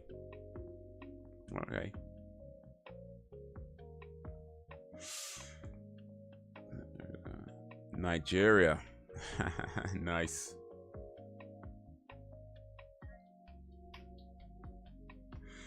Yeah. I ain't been Nigeria for a time, man. I ain't been Nigeria for time. Hopefully we're going soon. But when I say soon, I'm talking about like maybe like a year or two from now, because there's a few other things I want to try and do maybe first. But yeah, till then, one thing at a time. Kinda. I mean, it's where my family's from. I wouldn't say it's my native country. I'm not sure that's quite accurate, but yeah, it's my heritage. It's my heritage. I still got family there, like aunties and uncles and that, and well, my oldest brother's there as well, and my niece. I have a niece there too, which I keep forgetting about. I ain't gonna lie, I keep forgetting I have a niece. I ain't never met my niece. My oldest brother has a daughter. Had I think like 3 years ago, 2-3 years ago. But yeah, never met her because they ain't been over here and we ain't been over there since for a while. So yeah, I have a niece that I ain't never met. So yeah, I do hopefully want to get out there. Hopefully in the next, like I said, there's a few things I want to do first. So if not this year, then maybe the following year, God willing. But yeah. And also, I think it'd be good to go back there and experience it as an adult, because the first time I went, I was a baby. Like I was literally a baby the first time I went, and the last time I went, I was a teenager. So I feel like it'd be a good idea to go back out there as an adult and experience it that way, you know, and you know, just kind of be in the country as that, rather than you know you're hanging out with your your parents, your aunties, whatever it's called. But it's like you kind of want to do your own thing as well. So I feel like that would be cool to try and arrange that. But yeah, till then. But for now, journey of 1,000 miles begins with a single step. And right now, the first step the next step I want to make is going to bed. So tomorrow, X-Files season 5, episode 789. Thursday, Breath of the Wild gaming stream, 8 p.m. GMT. Guys, you have been awesome as always. I appreciate you and all that you do. Thank you for keeping me company. Thank you for keeping it lively. And until whenever, if ever, peace.